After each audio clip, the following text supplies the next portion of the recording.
Kabanata 1571. Ang dahon ay may ugat. Itinuturo ng matandang lalaki ang bansa ng Zhao at sinabi sa kanyang mga disipulo, dito lumaki ang Lord of the Sealed Realm. Tinatawag itong bansa ng Zhao. Ito ang tunay na banal na lupa ng planetang Suzaku. Bago ang apat, may isang kislap ng liwanag sa paligid ng hangganan ng bansa ng Zhao. Ang liwanag na ito ay pumapalibot sa bansa ng Zhao na bumubuo ng isang formation. Ang layunin ng formation na ito ay pigilan ang mga banyagang tao na pumasok. Ang buong planetang Suzaku at ang siyam na pangunahing sekta nito ay maaaring bisitahin basta't magpakita ka ng token. Ito lamang ang lugar na hindi pinapayagan ng mga banyagang kultibador na pumasok. Ito ang pinakamatinding kahilingan ni Zhu Huatai, ang leader ng planetang Suzaku, nang ang planetang Suzaku ay binabago. Ang ibang mga lugar ay maaaring baguhin, ngunit hindi maaaring baguhin ng kahit isang dahon ng damo sa bansa ng Zhao. Nakatayo ang matandang lalaki sa labas ng kurtina ng liwanag at ang kanyang boses ay kalmado. Ang tatlong disipulo ng matandang lalaki ay tiningnan ang bansa ng Zhao na may galang sa kanilang mga mata. Tinitingnan nila ang mga tuktok na bahagyang nakikita at pinaghawak ang kanilang mga kamay bilang paggalang sa bansa ng Zhao. Sino man na hindi susunod sa kasunduan at pumasok sa bansa ng Zhao ay bibigyan ng matinding parusa. Ang mga mata ng matandang lalaki ay kumislap habang nagsasalita siya at tinitingnan ng malayo kay Wang Lin at ang madman. Nagulat ang tatlong disipulo ng matandang lalaki at tumingin kay Wang Lin. Ang mga mata nila ay nagliyab ng galit at nagsimulang magtawanan ng may pang-iinsulto. Bagamat hindi malaki ang planetang Suzaku, parang laging may nakakainis na tao. Ang dalawang iyon, napakabastos, nakakainis tingnan. Nakikita rin ng madman ang apat at agad siyang naging masaya. Nagsimula siyang magtawag sa kanila ng masaya. Mga batang babae, nagkita tayo ulit, hahaha. Mukhang tayo'y may tadhana. Para sa ating konektadong tadhana, Terra, may gantimpala ang hari. Tila hindi narinig ni Wang Lin ang pagsigaw ng madman, tahimik lamang siyang tumingin sa bansa ng Zhao. Ang kanyang paningin ay naging malabo at isang alon ng kalungkutan ang sumak sa kanyang puso. Ang hindi kayang ipaliwanag na damdamin ay nagtulak sa kanya na maglakad papalapit, at unti-unti niyang nilapitan ng liwanag sa paligid ng bansa ng Zhao. Ang tatlong disipulo ng matandang lalaki ay puno ng galit dulot ng mga salita ng madman. Kung hindi dahil naroon ang kanilang guro, tiyak na tinuruan na nila ang madman ng leksyon. Ang matandang lalaki ay nagkunwaring mag-uusap ngunit napansin niyang nagiging mas malapit si Wang Lin sa formation, na parabang papasok siya dito. Nag-iba ang ekspresyon ng matandang lalaki, at hindi na niya inisip pa ang madman. Humakbang siya patungo kay Wang Lin at nagsalita ng seryoso. Fellow cultivator, ang bansa ng Zhao, tahanan ng Lord of the Sealed Realm, ay hindi isang lugar na maaari nating pasukin. Sana ay magpigil ka. Ang mga salita ng matandang lalaki ay parang kidlat na dumaan at tumama sa paligid, na ikinagulat ng madman. Nakatitig ang madman sa matandang lalaki at nagsimulang mag-roar. Putang ina, tinatakot mo ako. Kailangan mong magbayad sa akin, tinatakot mo ako. Hindi tumugon si Wang Lin, at sa kanyang mga mata, wala nang liwanag mula sa formation. Ang tanging nararamdaman niya ay ang pamilyar na pakiramdam mula sa bansa ng Zhao. Ang pakiramdam na ito ay lalong naging malinaw, na nagpaalala sa kanya ng lahat. Isang hakbang, lumapit siya sa formation at agad na nagkaroon ng mga alon. Para bang isang malakas na vortex ang sumabog sa harap ni Wang Lin. Ang vortex ay lalong lumakas hanggang ang mga alon ay kumalat sa buong formation sa paligid ng bansa ng Zhao. Fellow cultivator, huminto ka. Nagbago ang ekspresyon ng matandang lalaki at tumakbo patungo kay Wang Lin nang walang pag-iisip. Sinubukan niyang pigilan si Wang Lin. Sa kanyang mga mata, ang pagkilos ni Wang Lin ay nagbigay ng matinding paglabag sa bayan ng Lord of the Sealed Realm at siya ay kailangang parusahan. Dahil nakita ito, kailangan niyang pigilan ito. Ngunit, medyo huli na siya. Isang hininga bago siya makalapit, ang vortex sa harap ni Wang Lin ay nabuo. Para bang dalawang hindi nakikitang kamay ang maingat na binuksan ng isang butas sa formation. Hindi tumigil ang katawan ni Wang Lin sa buong oras na iyon. Pumasok siya sa bansa ng Zhao mula sa butas na iyon, na puno ng kalungkutan at pangungulila sa kanyang puso. Nais niyang muling maramdaman ang pamilyar na pakiramdam. Napasok niya ang lupa na dati niyang nakilala. Isang kislap ng kalungkutan ang nakita sa mata ng matandang lalaki at nag-aatubili siya ng sandali. Pagkatapos, huminga siya ng malamig at naglakad sa butas. Napakagandang tapang. Naglakas loob kang sirain ang formation ng Zhao at pumasok. Nagdala ka na ng malaking sakuna sa iyong sarili. Hindi magtatagal ay may darating na magpaparusa sa iyo. Dahil ako ang nakakita, hindi ko hahayaan kang magkasala sa Lord of the Sealed Realm na ganito. Ang matandang lalaki ay pumasok sa butas at sinundan si Wang Lin. Sa sandaling nabuksan ni Wang Lin ang formation, lahat ng malalakas na cultivador sa planetang Suzaku ay napansin ito. Nagbago ang kanilang mga ekspresyon. Sila'y galit at malungkot. Sinong may lakas ng loob na pumasok sa bayan ng Lord of the Sealed Realm? Naghahanap siya ng kamatayan. Ang matandang lalaking ito ay nais makita kung sinong may lakas ng loob na sirain ang formation sa paligid ng bansa ng Zhao. Ang mga sinag ng liwanag ay lumipad mula sa lahat ng direksyon sa planetang Suzaku at tumungo patungo sa bansa ng Zhao. Kasabay nito, 9 na makapangyarihang aura ang lumabas mula sa 9 na dakilang sekta at mabilis na pumunta sa bansa ng Zhao.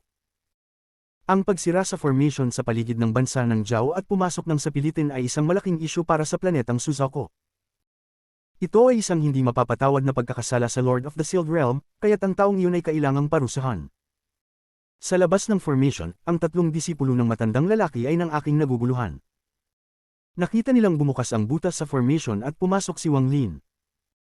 Pagkatapos, sinundan ito ng kanilang guro, at hindi nila alam ang gagawin nila sa mga sandaling iyon. Imbes na sila, ang madman ay nagsimulang magpalakpak at ang kanyang mga mata ay napuno ng kasiyahan. Sumigaw siya at tumakbo patungo sa butas. Haha, sobrang saya, sobrang saya. Ang katawan ng madman ay kumislap at pumasok sa butas na may kislap ng gintong liwanag. Ang 3 disipulo ng matandang lalaki ay nag-atubili sandali. Nagtinginan sila at pagkatapos ay nagkibit balikat at nagsimulang tumakbo patungo sa butas. Tinitingnan ni Wang Lin ang mga pamilyar na bundok at ilog sa ibaba. Tinitingnan niya ang Hengyu Mountain sa malayo. Tinitingnan niya ang pavilion sa tuktok ng bundok mula 2,000 taon na ang nakalipas. Habang tumitingin, lalong pamilyar ang lahat. Hengyu Sect. Lumabas ang mapait na ekspresyon sa mukha ni Wang Lin at dahan-dahan siyang umaban. Nagkaroon ng mga alon sa ilalim ng kanyang mga paa at bigla siyang nawala. Sa sandaling nawala siya, umabot ang matandang lalaki. Ang ekspresyon niya ay malungkot at ang kanyang mga mata ay kumurap. Spatial bending. Hindi ko na kayang makita ang kanyang cultivation, hindi ko inasahan na alam niya ang spatial bending. Ngunit, ito ang tahanan ng Lord of the Sealed Realm, at maraming makapangyarihang cultivador ang naka-assign dito. Kahit mataas ang kanyang cultivation, hindi siya makakaligtas sa parusa. Ang mga mata ng matandang lalaki ay kumislap at kumalat ang kanyang divine sense. Lumabas ang mga alon sa ilalim ng kanyang mga paa at ginamit din niya ang spatial bending. May isang nayon sa labas ng kagubatan sa ilalim ng Hengyu Mountain. Ang nayon ay naging isang lungsod. Ang pangalan ng lungsod ay binago sa Emperor Ancestor City, alam na ito ni Wang Lin nang pumunta siya rito noong una. Ngunit, sa loob ng lungsod, may isang lumang bahay na tila nanatili ng walang pagbabago. Ang lumang bahay na ito ay ang dating tahanan ni Wang Lin. May isang malaking bakuran sa paligid ng kanyang lumang bahay. May isang lumang libingan na itinayo ng mga sumunod na henerasyon. Para bang naghihintay para sa naglalakbay na anak na makauwi. Walang tao sa loob ng lumang bahay, at ang paligid ay sobrang tahimik.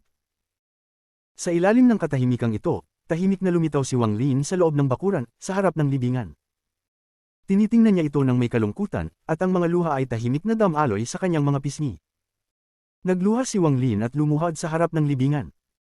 Ang mga alaala ng kanyang kabataan ay hindi lumitaw sa kanyang isipan tulad ng dati. Sa oras na ito, puno siya ng pagod, at ang mga luha ay patuloy na dumadaloy sa harap ng libingan ng kanyang mga magulang. Habang tinitingnan ng libingan, ang kalungkutan ay bumalot sa kanyang isipan, ngunit siya'y kalmado.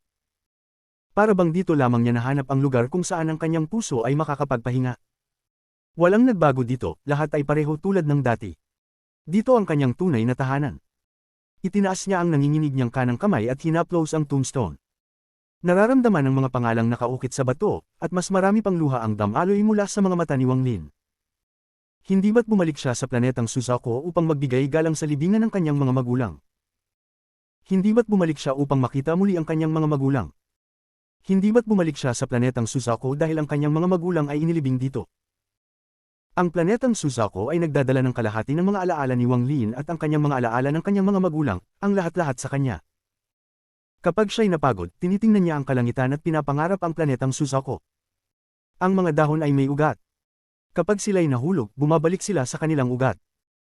Ang mga tao ay may kaluluwa, at ang kaluluwa ay nararamdaman ng kalungkutan kapag naaalala ang mga magulang. Maaaring isuko ko ang lahat. Basta't kayo ay buhay. Nais ko, si Wan at si Ping ay magkasama muli. Isusuko ko ang lahat. Matagal nang hindi umiiyak si Wang Lin ng ganito. Miss na miss niya ang kanyang mga magulang, at ang sakit ay sumakit sa kanyang puso nang naaalala ang mga ito. Ang kanyang matinding iyak ay umalingaw sa tahimik na mundong ito. Lahat ng tao ay may magulang. Ang kalungkutan ng pagkawala ng parehong magulang ay unti-unting nawawala habang tumatagal ang panahon. Ngunit, sa katotohanan, ito ay nalilibing sa loob ng mga buto. Sino ang makakalimot? Habang tumatanda, ang pakiramdam ng kalungkutan ay unti-unting nababaon ng mas malalim. Kapag ito ay pinakawalan, ang kalungkutan ay nakakagimbal. Ang mga tao ay may mga damdamin, kaya't tinatawag silang mga tao. Naglakad ka sa tahanan ng Lord of the Sealed Realm. Sa sandaling ito, ang mga alon ng ripples ay umalingaw sa kalangitan at isang matandang lalaki ang sumulpot. Ang kanyang ekspresyon ay malungkot at ang kanyang mga mata ay puno ng galit. Ginagalang niya ang Lord of the Sealed Realm, kaya't hindi niya pahihintulutan ng isang tao na magsagawa ng ganitong paglabag sa tahanan ng Lord of the Sealed Realm. Hinabol niya ito at agad na nakita si Wang Lin na lumuhad sa harap ng libingan. Nakita niya ang mga luha sa mukha ni Wang Lin at narinig ang malungkot na mga salita. Agad niyang nilunok ang kanyang mga salita. Nabigla siya at nanginig ang kanyang katawan. Nawalan siya ng malay at ang isang malakas na tunog ng kidlat ay umalingaw sa kanyang isipan. Alam niya kung anong lugar ito at kung sino ang inilibing dito. Alam niyang tanging isang tao lamang ang may karapatang lumuhad doon at umiyak ng ganito. Narinig din niya ang taong lumuhad sa harap ng libingan na bumubulong. Ama, ina. Si Taizu ay bumalik upang bisitahin kayo. Hinaplos ni Wang Lin ang tombstone. Para bang ang kanyang mga magulang ay nakatayo sa harap niya. Ang kanilang mga mahinahong mata ay tila tumagos sa oras, mula 2,000 taon na ang nakalipas. Kabanata 1572 ang nakaraan ay parang usok. Parang hindi napansin ni Wang Lin ang pagdating ng matandang lalaki. Hinaplos niya ang tombstone at lumuhad sa harap nito. Ang tombstone ay malamig at ang mga malamig na alon ay damaloy mula sa kanyang mga kamay. Ngunit, ito ay naging init sa kanyang isipan. Dama po ang mga luha mula sa kanyang mga pisngi at nahulog sa libingan. Dahan-daang tumagos ang mga ito sa tombstone at parang bumagsak sa kanyang mga magulang. Ang lamig mula sa kanyang mga kamay, ang init sa kanyang puso, at ang mga luha na nahulog sa libingan ay parang nagdulot ng pagsasanib ng libingan ng mga magulang ni Wang Lin at siya mismo. Ang pagsasanib na ito ay nagbigay ng hindi maipaliwanag na damdamin. Ang matandang lalaki sa kalangitan ay naguluhan. Ang kanyang isipan ay parang umaalulong ng mga kidlat, na parang sumabog sa kanyang katawan. Nanginginig ang kanyang katawan at may hinala siyang pumasok sa kanyang isipan. Ang hinalang iyon ay nagbigay ng kagalakan sa kanyang mga mata. Isang tao lamang ang may karapatang lumuhad sa harap ng libingang ito, umiyak ng ganito sa harap ng libingan, at magsabi ng, Ama, at Ina, sa harap ng libingan. Iyon ay ang Lord of the Sealed Realm. Isang mahinang at malumanay na liwanag ang tila nagmumula sa katawan ni Wang Lin at bumalat sa tombstone. Habang siya'y nakaluhod, patuloy na dumadaloy ang kanyang mga luha. May malungkot na ekspresyon sa kanyang mukha habang tinitingnan ng mga pangalan ng kanyang mga magulang sa tombstone. Ngunit, nang tumingin ang matandang lalaki, huminga siya ng malalim. Hindi niya alam kung siya ay nagkakaroon ng halusinasyon, ngunit isang anino ng isang babae ang lumitaw sa kaliwa ni Wang Lin. Ang anino ay napakamahina, parang matutunaw sa isang magaan na hangin. May mahahabang buhok, ngunit mahirap makita ng malinaw ang kanyang mukha. Gayunpaman, ang katawan ng babae ay nagbigay ng parehong pakiramdam ng kalungkutan. Tahimik siyang tumayo sa tabi ni Wang Lin, tinitingnan ang libingan, at lumuhad din. Mula sa malayo, ang anino ng babae at si Wang Lin ay parang mag-asawa na nag-aalay ng galang sa libingan ng kanilang mga magulang. Sa isang kisap mata, isang bagong anino ang lumitaw sa kanan ni Wang Lin. Ito ay isang batang lalaki na nasa mga 20 taong gulang na kamukhang kamukha ni Wang Lin. Sa sandaling iyon, isang ikatlong anino ang lumitaw, at ito ay isang babae. Tinitingnan nila ang libingan na may malungkot na ekspresyon at lumuhad din. Parang isang pamilya ng 4 ang nag-aalay ng galang. Habang nakakagaan sa puso, isang hindi maipaliwanag na kalungkutan ang kumalat sa isipan ng matandang lalaki. Sa sandaling iyon, sumigaw ang mga alulong sa kalangitan. Ang baliw ay patuloy na tumakbo habang tumatawa, at ang 3 disipulo ng matandang lalaki ay sumusunod. Lahat ay agad na nakarating sa lumang bahay na ito. Ang 3 disipulo ng matandang lalaki ay patuloy na sumugod habang sumisigaw, ngunit agad na dinala sila ng kanilang guro sa kanyang tabi. Tinutok niya ang mga mata sa kanila, at agad silang tumigil sa pagsigaw. Bumaba ang kanilang mga ulo at tiningnan si Wang Lin na nakaluhod sa harap ng libingan. Ang baliw ay tumakbo ng malayo, ngunit nang makita niyang walang sumusunod, kinuskos niya ang kanyang ulo. Dumating siya sa lumang bahay at nakita si Wang Lin na nakaluhod di kalayuan. Pumili siya ng ilang pag-ikot sa paligid ni Wang Lin at nakitang malabo ang tatlong anino na naruroon. Si Wang Lin ay hindi pinansin ang lahat ng ito. Tahimik siyang nakaupo doon, hinahaplos ang tombstone na para bang mga lumang mukha ng kanyang mga magulang. Sa puntong iyon, ang kalangitan ay nagdilim. Habang dahan-daw ang lumubog ang araw, ang formation sa paligid ni Zhao ay kumislap ng malakas. Nang makita nilang may pumasok sa formation, ang mga makapangyarihang cultivators na nakataga sa planetang Suzaku ay nagmadali papunta roon. Mahigit sa 10 sinag ng liwanag ang pumasok sa formation, at parang nakita nila si Wang Lin. Ang mga sinag ng liwanag ay dumaan sa madilim na kalangitan at maraming cultivators ang lumitaw. Lahat sila ay nakatingin kay Wang Lin na nakaluhod sa harap ng libingan. Ang ilan sa kanila ay mga katutubong cultivators ng planetang Suzaku na nakakita na kay Wang Lin dati, kaya nang makita nilang nakaluhod siya, agad nila siyang nakilala. Lord of the Sealed Realm. Wang Lin. Ang mga hiyaw mula sa mga cultivators na nakakilala kay Wang Lin ay nagdulot ng kaguluhan na parang isang bagyong dumaan sa mga cultivators na dumating. Puno sila ng shock at hindi makapaniwala, pati na rin ang excitement. Ang tatlong disipulo ng matandang lalaki ay naguluhan. Hindi nila inaasahan na ang taong dumating kasama ng baliw, ang tinawag nilang bastos, ay ang Lord of the Sealed Realm. Sa sandaling ito, ang kanilang mga isipan ay naging blanko. Nakalimutan nilang mag-isip at nakatayo lamang sila roon sa pagkabigla. Sa malayo, ang kalangitan ay kumisap at isang pulang ulap ang nagmadali. Sa isang kisap mata, ito ay lumapit at isang tao ang lumakad palabas. Siya ay isang matandang lalaki na nakasuot ng pulang robe. Ang kanyang mukha ay mapatla, ngunit nagbigay siya ng isang pakiramdam ng karangyaan ng hindi galit. Makikita ng malabo ang mga tampok ng mukha ni Zhou Huatai. Ang matandang lalaki na ito ay ang Lord ng planetang Suzaku, si Zhou Huatai. Tiningnan niya si Wang Lin na nakaluhod at ang kanyang mukha ay nagiging malungkot. Tahimik siyang tumayo roon ng matagal at pagkatapos ay mahinahong nagsabi ng isang linya sa harap ng lahat ng mga tahimik na cultivators. Bumalik ka. Hindi itinagilid ni Wang Lin ang kanyang ulo, patuloy siyang nakatingin sa libingan. Pagkatapos ng ilang sandali, sinabi niya, "Bumalik ako." Si Zhou Huatai ay matanda na at ang kanyang katawan ay nagbigay ng pakiramdam ng katandaan. Sa isang hakbang, lumapit siya kay Wang Lin at lumuhod sa harap ng libingan. "Lahat kayo, umalis at magbigay kami ng tahimik na oras." Tumingala si Zhou Huatai sa mga tao sa itaas. Bagamat marami sa mga cultivators ay may mas mataas na antas ng cultivation, si Zhou Huatai ay ang Lord ng planetang Suzaku. Ang kanyang katayuan ay mataas at ang kanyang mga salita ay may higit na epekto kaysa sa kanyang cultivation level. Ang higit sa 100 ng cultivators ay tahimik na pinigilan ng kanilang excitement. Yumuko sila kay Wang Lin at pagkatapos ay sa libingan bago magalang na umalis. Marami sa kanila ay hindi mula sa planetang Suzaku. Dumating sila mula sa ibang mga lugar at voluntaryo na magbantay sa planetang Suzaku upang magbigay galang sa Lord of the Sealed Realm. Ang matandang lalaki ay umalis din kasama ang kanyang tatlong disipulo na nananatiling naguguluhan dahil sa hindi makapaniwala. Sa isang iglap, si Wang Lin, Zhou Huatai, at ang baliw na lalaki na lang ang natira sa lumang bahay na ito.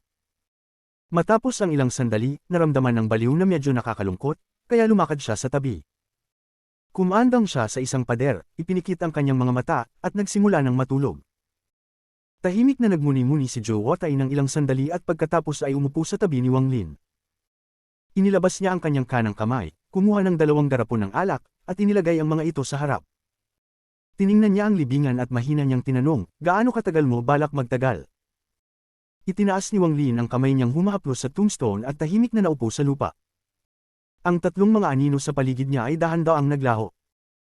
Huwag magtatagal, uminom si Wang Lin mula sa isang garapon ng alak at dumaan ang lasa na pamilyar sa kanya, parang bumalik siya sa higit sa 1,000 taon na nakaraan. Mahina niyang sinabi, "Ito ang alak ng pamilya Seng. Marami akong inimpok noon upang makain kasama ka muli." Ininom ni Zhou Huatai ang alak at tumingin sa kalangitan. Dahan-dahan niyang sinabi, "Kinuha ko ang batang Seng bilang disipulo ko, kung alam niyang babalik ka, tiyak magiging masaya siya." Tahimik na nag-isip si Wang Lin at sa kanyang isipan ay lumitaw ang batang anak ni Seng Niu. Ang batang iyon na may magandang talento. Tiningnan ni Wang Lin ang libingan ng kanyang mga magulang at mahina niyang sinabi, "Salamat." "Ano ang ipagpapasalamat? Ang aking posisyon bilang Lord ng planetang Suzaku ay ikaw ang nagbigay. Ngunit hindi ko kayang pigilan sila sa pagpasok sa planetang Suzaku. Pagkatapos mong maging Lord of the Sealed Realm, maraming tao ang dumating. Dumating sila na may magagandang layunin upang gawing banal ang lugar na ito. Ang magagawa ko lang ay pangalagaan ng bansang Zhao, malungkot na sinabi ni Zhou Huatai at pagkatapos ay umiinom ng malaki. Alam kong ikaw ay isang tao na may pagpapahalaga sa nakaraan. Siguro ang lugar na ito ay sobrang nagbago at nararamdaman mong estranghero na, sigaw ni Zhou Huatai. Hindi nagsalita si Wang Lin at inubos ang buong garapon. Pagkatapos, kumuha si Zhou Huatai ng ilang garapon pa at inilagay sa harap ni Wang Lin. Dahan-daang dumilim ang kalangitan at sumak ang buwan. Bagamat banayad, may kasamang lamig ang mga sinag ng buwan. Magkasama silang uminom sa ilalim ng liwanag ng buwan. Sila ay nakaupo sa lumang bahay ni Wang Lin at nag-usap tungkol sa nakaraan. Ang buhay ni Yun Kezi ng Tatok Clan ay umabot sa katapusan. Inilibing ko siya, bago siya mamatay, patuloy niyang binanggit ang iyong pangalan. Ang Cloud Stay ngayon ay isa sa 9 na pinakamalalaking sekta, ngunit ang mga dating mukha ay wala na. Ang planetang Suzaku ngayon, kalimutan mo na, pati ako nararamdaman ko na hindi na pamilyar. Napakabihirang ilang tao mula sa nakaraan ang natitira. Si Zhou Huatai ay umiinom at ang kanyang mga mata ay nagbalik tanaw sa nakaraan. Naalala mo pa ba ang bansang Zhou Zihong ng Haofeng? Lately ko lang nalaman na kilala mo siya. Umalis siya kasama ang kanyang ina, si Feng Luan, maraming taon na ang nakalipas. Narinig ko na pumasok sila sa isang sekta sa Summit River. Ang daw partner ni Zhou Zihong ay namatay sa isang malaking laban ilang taon na ang nakalipas. Si Wang Lin ay tahimik na nakikinig sa mga salita ni Zhou Huatai at patuloy na umiinom ng alak. Isang garapon pagkatapos ng isa pa. Wang Lin, sa totoo lang, naiinggit ako sa iyo, ang liwanag ng buwan ay lalong lumakas. Ang maliwanag na buwan ay nakataas sa kalangitan. Parang medyo lasing si Zhou Huatai, marahil hindi ang kanyang katawan, kundi ang kanyang kaluluwa.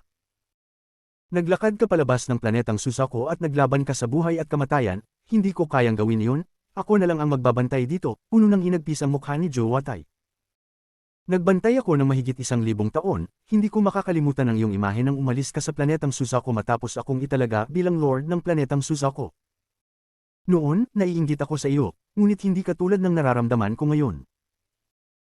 Naalala mo pa ba ang disipulo ko, si Zhou Huatai ay sumipsip ng malaki at sumang-ayon sa mga mata ng lungkot. Namatay na siya ng maraming taon na ang nakalipas. Bahagi siya ng aking domain, nangako ako sa kanya na sasamahan ko siya hanggang sa huli, inilibing ko siya sa planetang Suzaku. Tuwing gusto kong umalis sa planetang Suzaku, pupunta ako sa kanya at tahimik na uminom sa harap ng kanyang libing. Yumuko si Zhou Huatai. Talagang minahal ng disipo ko ang kanyang tahanan, ayaw niyang umalis sa kanyang bayan. Hindi nagsalita si Wang Lin. Ininom nila ni Zhou Huatai ang alak ng pamilya Seng hanggang ang buwan ay nawala. Hanggang ang kalangitan ay nagbukas at nagsimulang sumikat ang araw. Wang Lin, hindi marahil patay si Red Butterfly. Sinabi ni Zhou Huatai, ang kaluluwa na lasing na, sa oras ng bukang liwayway.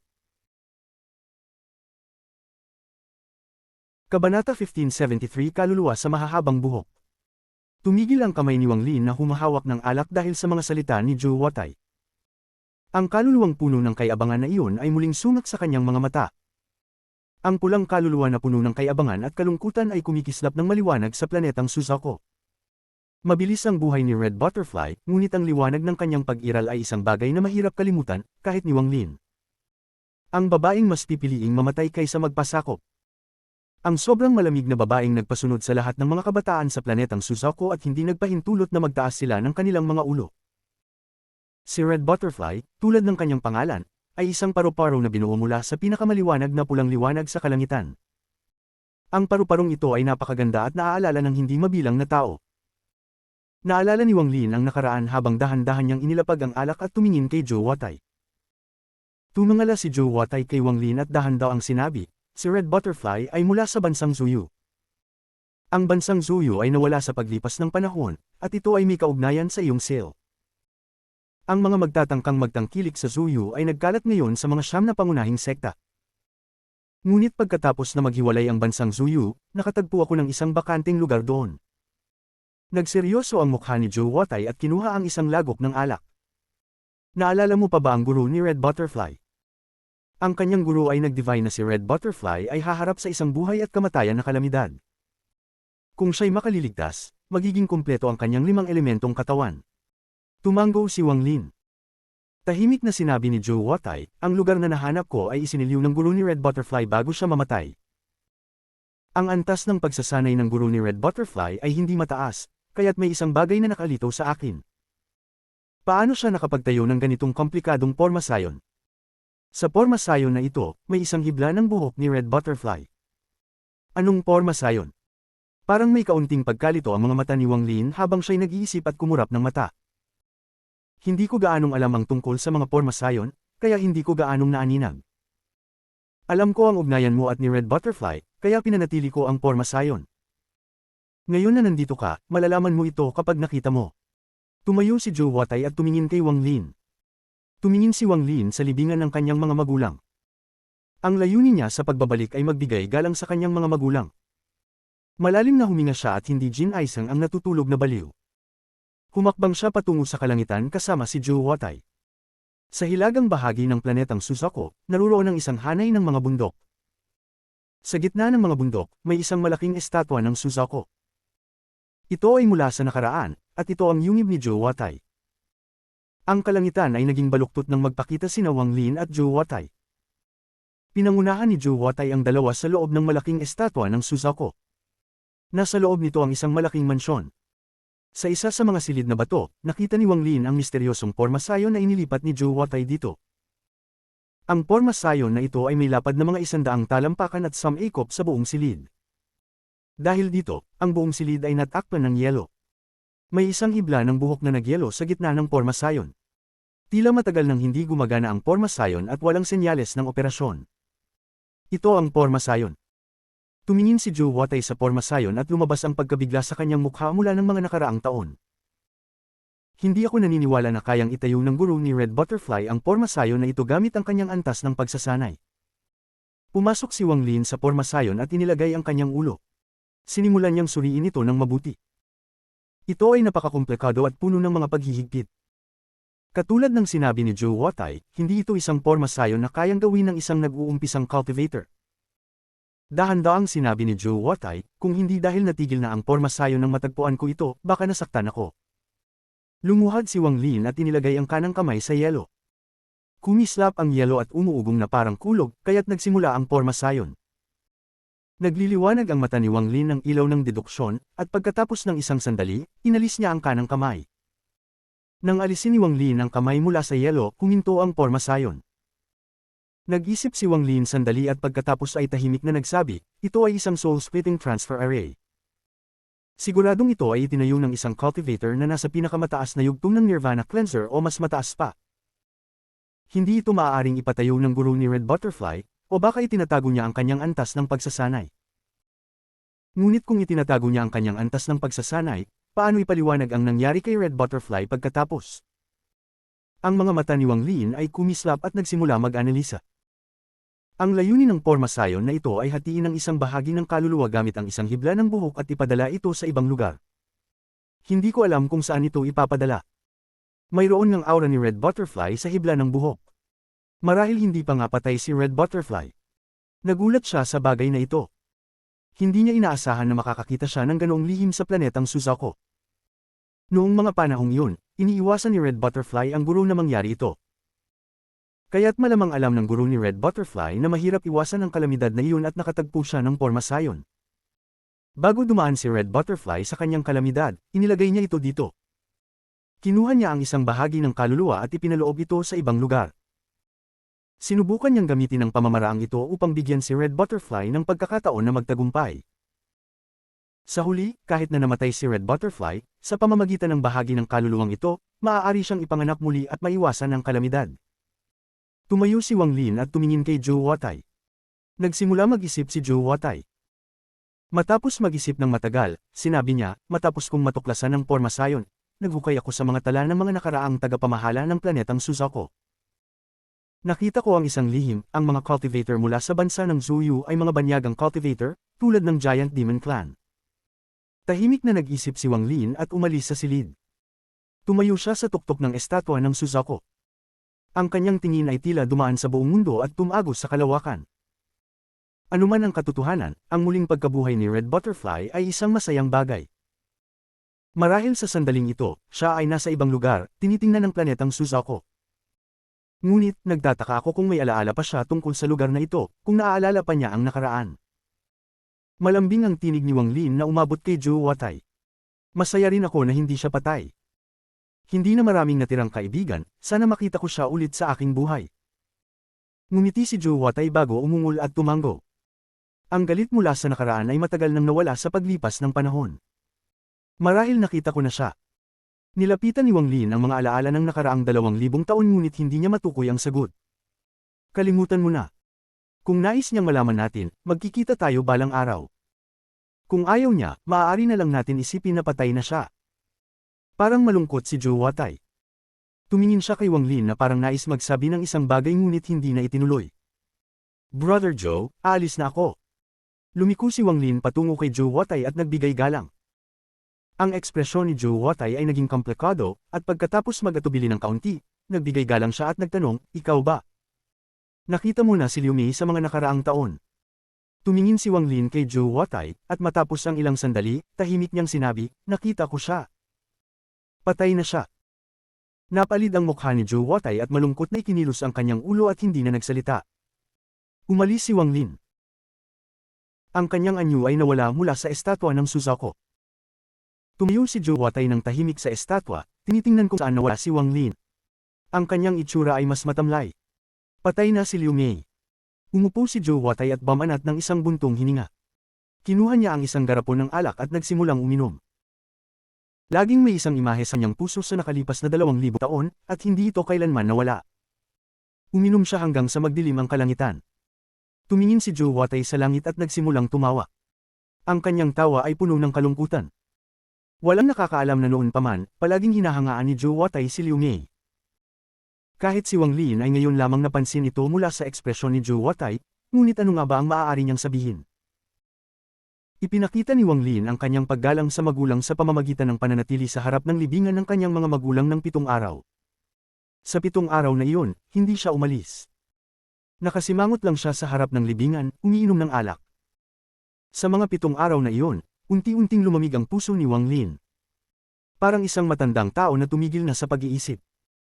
Tumigil siya sa pag-iisip tungkol sa puwersang pagtanggi sa kanyang katawan at naging maligaya sa init ng kalungkutan sa pagsamahan ng kanyang mga magulang.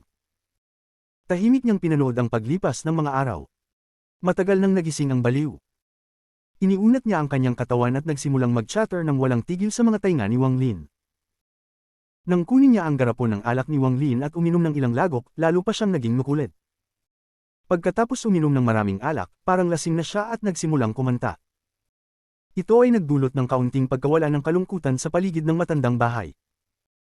Sa ika-8 araw, nagdasal si Wang Lin sa harap ng libingan ng kanyang mga magulang at huminga ng malalim sa hangin ng kanyang bayan.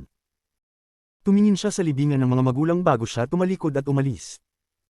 Sa hakbang na iyon, nagbago siya mula sa isang mortal na bumalik sa kanyang bayan, pabalik bilang isang cultivator.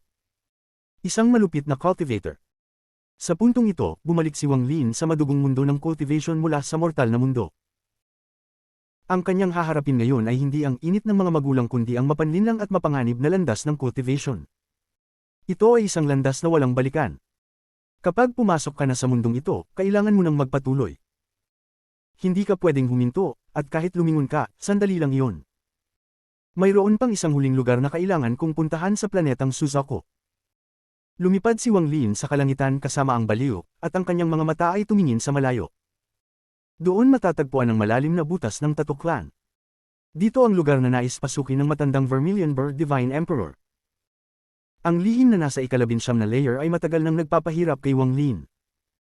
Sa isang kisap mata, dinala ni Wang Lin ang patuloy na nag-chat-chat na baliw at lumipad sila patungo sa malaking butas ng Tattoo Clan. Kabanata 1574 ang lihim sa 19th layer. Hindi nagbago ng malaki ang butas ng Tattoo Clan matapos ang muling pagtatayo ng planetang Suzaku.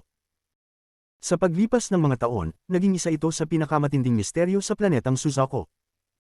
Madalas pumunta ang mga cultivator upang mag-explore sa loob. Sa mga nakaraang dekada, nang dumating ang mga dayuhang cultivator sa planetang Suzaku, marami sa kanila ang pumasok sa malalim na butas na ito ngunit sa huli, wala silang natagpuan. Walang makapasok sa pinakamalalim na layer. Biglang nagpakita si Wang Lin at ang baliw sa labas ng butas. Tumingin si Wang Lin sa butas at malapit nang pumasok. Ngunit ang baliw sa likod niya ay hindi pumayag at nagsimulang mag-roar kay Wang Lin. Hindi pupunta, hindi pupunta, hindi pupunta ang hari. Dito na lang ako maghihintay. Haha, mag-isa ka na lang. Pag lumabas ka, hanapin mo ako. Ang mga mata ng baliw ay kumislap at naglakad siya pabalik, habang mabilis na ikinakalat ang kanyang ulo. Tiningnan ni Wang Lin ang baliw ng may matalim na tingin. Kumislap ang mga mata ng baliw at bumaba ang kanyang boses, ngunit patuloy niyang iginiit ang pag-iling ng ulo. Hinayla ni Wang Lin ang kanyang mga mata palayo. Alam niyang iniwasan lang siya ng baliw at gusto lang nitong maglaro sa planetang Suzaku. Hindi na niya pinilit at tumanggaw na lang. Hindi na siya tumingin sa baliw at pumasok sa malalim na butas. Nang makita ng baliw na umalis si Wang Lin, tumawa siya at mabilis na tumakbo palayo habang patuloy na bumubulong. Yung tatlong batang babae, hindi nila gustong ibigay sa akin ang pangalan nila. Talaga namang kakaiba ang mga itsura nila. Haha, kapag nakita ko sila ulit, tiyak sasabihin nila ang pangalan nila sa akin. Ang baliw ay nagmukhang mayabang habang nawawala sa abot tanaw. Si Wang Lin ay madalas nang pumunta sa lupa ng Tatok Clan, kaya pamilyar na siya dito. Naalala niya ang pasukan ng bawat layer at mabilis na lumipad patungo sa bawat layer. Sa daan, hindi siya tumigil. Madalas siyang magpakita sa isang layer at pagkatapos ay maglalaho at magpapakita muli sa pasukan ng susunod na layer. Di nagtagal, nakarating siya sa 16th layer. Sa 16th layer, mayroong 13 kabaong na may kumikislap na tattoos. Ang mga 13 kabaong na ito ay nakapwesto sa isang bilog, at sa gitna ay may itim na lawa. Nagbibigay ito ng isang nakakatakot na aura na kumalat sa buong lugar. Ang mga kabaong ay ganun pa rin gaya ng nakita ni Wang Lin dati, at ang mga bangkay na nakahiga sa loob ay mga ninuno ng Tatok Clan. Ang pasukan sa 17th layer ay nasa loob ng itim na lawa. Tiningnan ni Wang Lin ang lawa at nakita ang isang seal. Ang seal na ito ay maaari lamang mabasag ng mga cultivator na may corporeal yang o mas mataas pa. Noong panahong iyon, hindi nakapasok si Wang Lin, kaya umasa siya sa lakas ni Big Head. Ngayon, tahimik na lumapit si Wang Lin. Nang magtapat siya sa lawa, hindi kinaya ng lawa ang presyon mula sa katawan ni Wang Lin. Bumagsak ang lawa at lumantad ang isang malaking vortex. Hinayla ng vortex ang itim na tubig at ipinakita ang pasukan ng susunod na layer. Pumasok si Wang Lin at naglaho. Nang magpakita siya, narito na siya sa 17th layer. Dati, puno ng mga chain ang lugar na ito.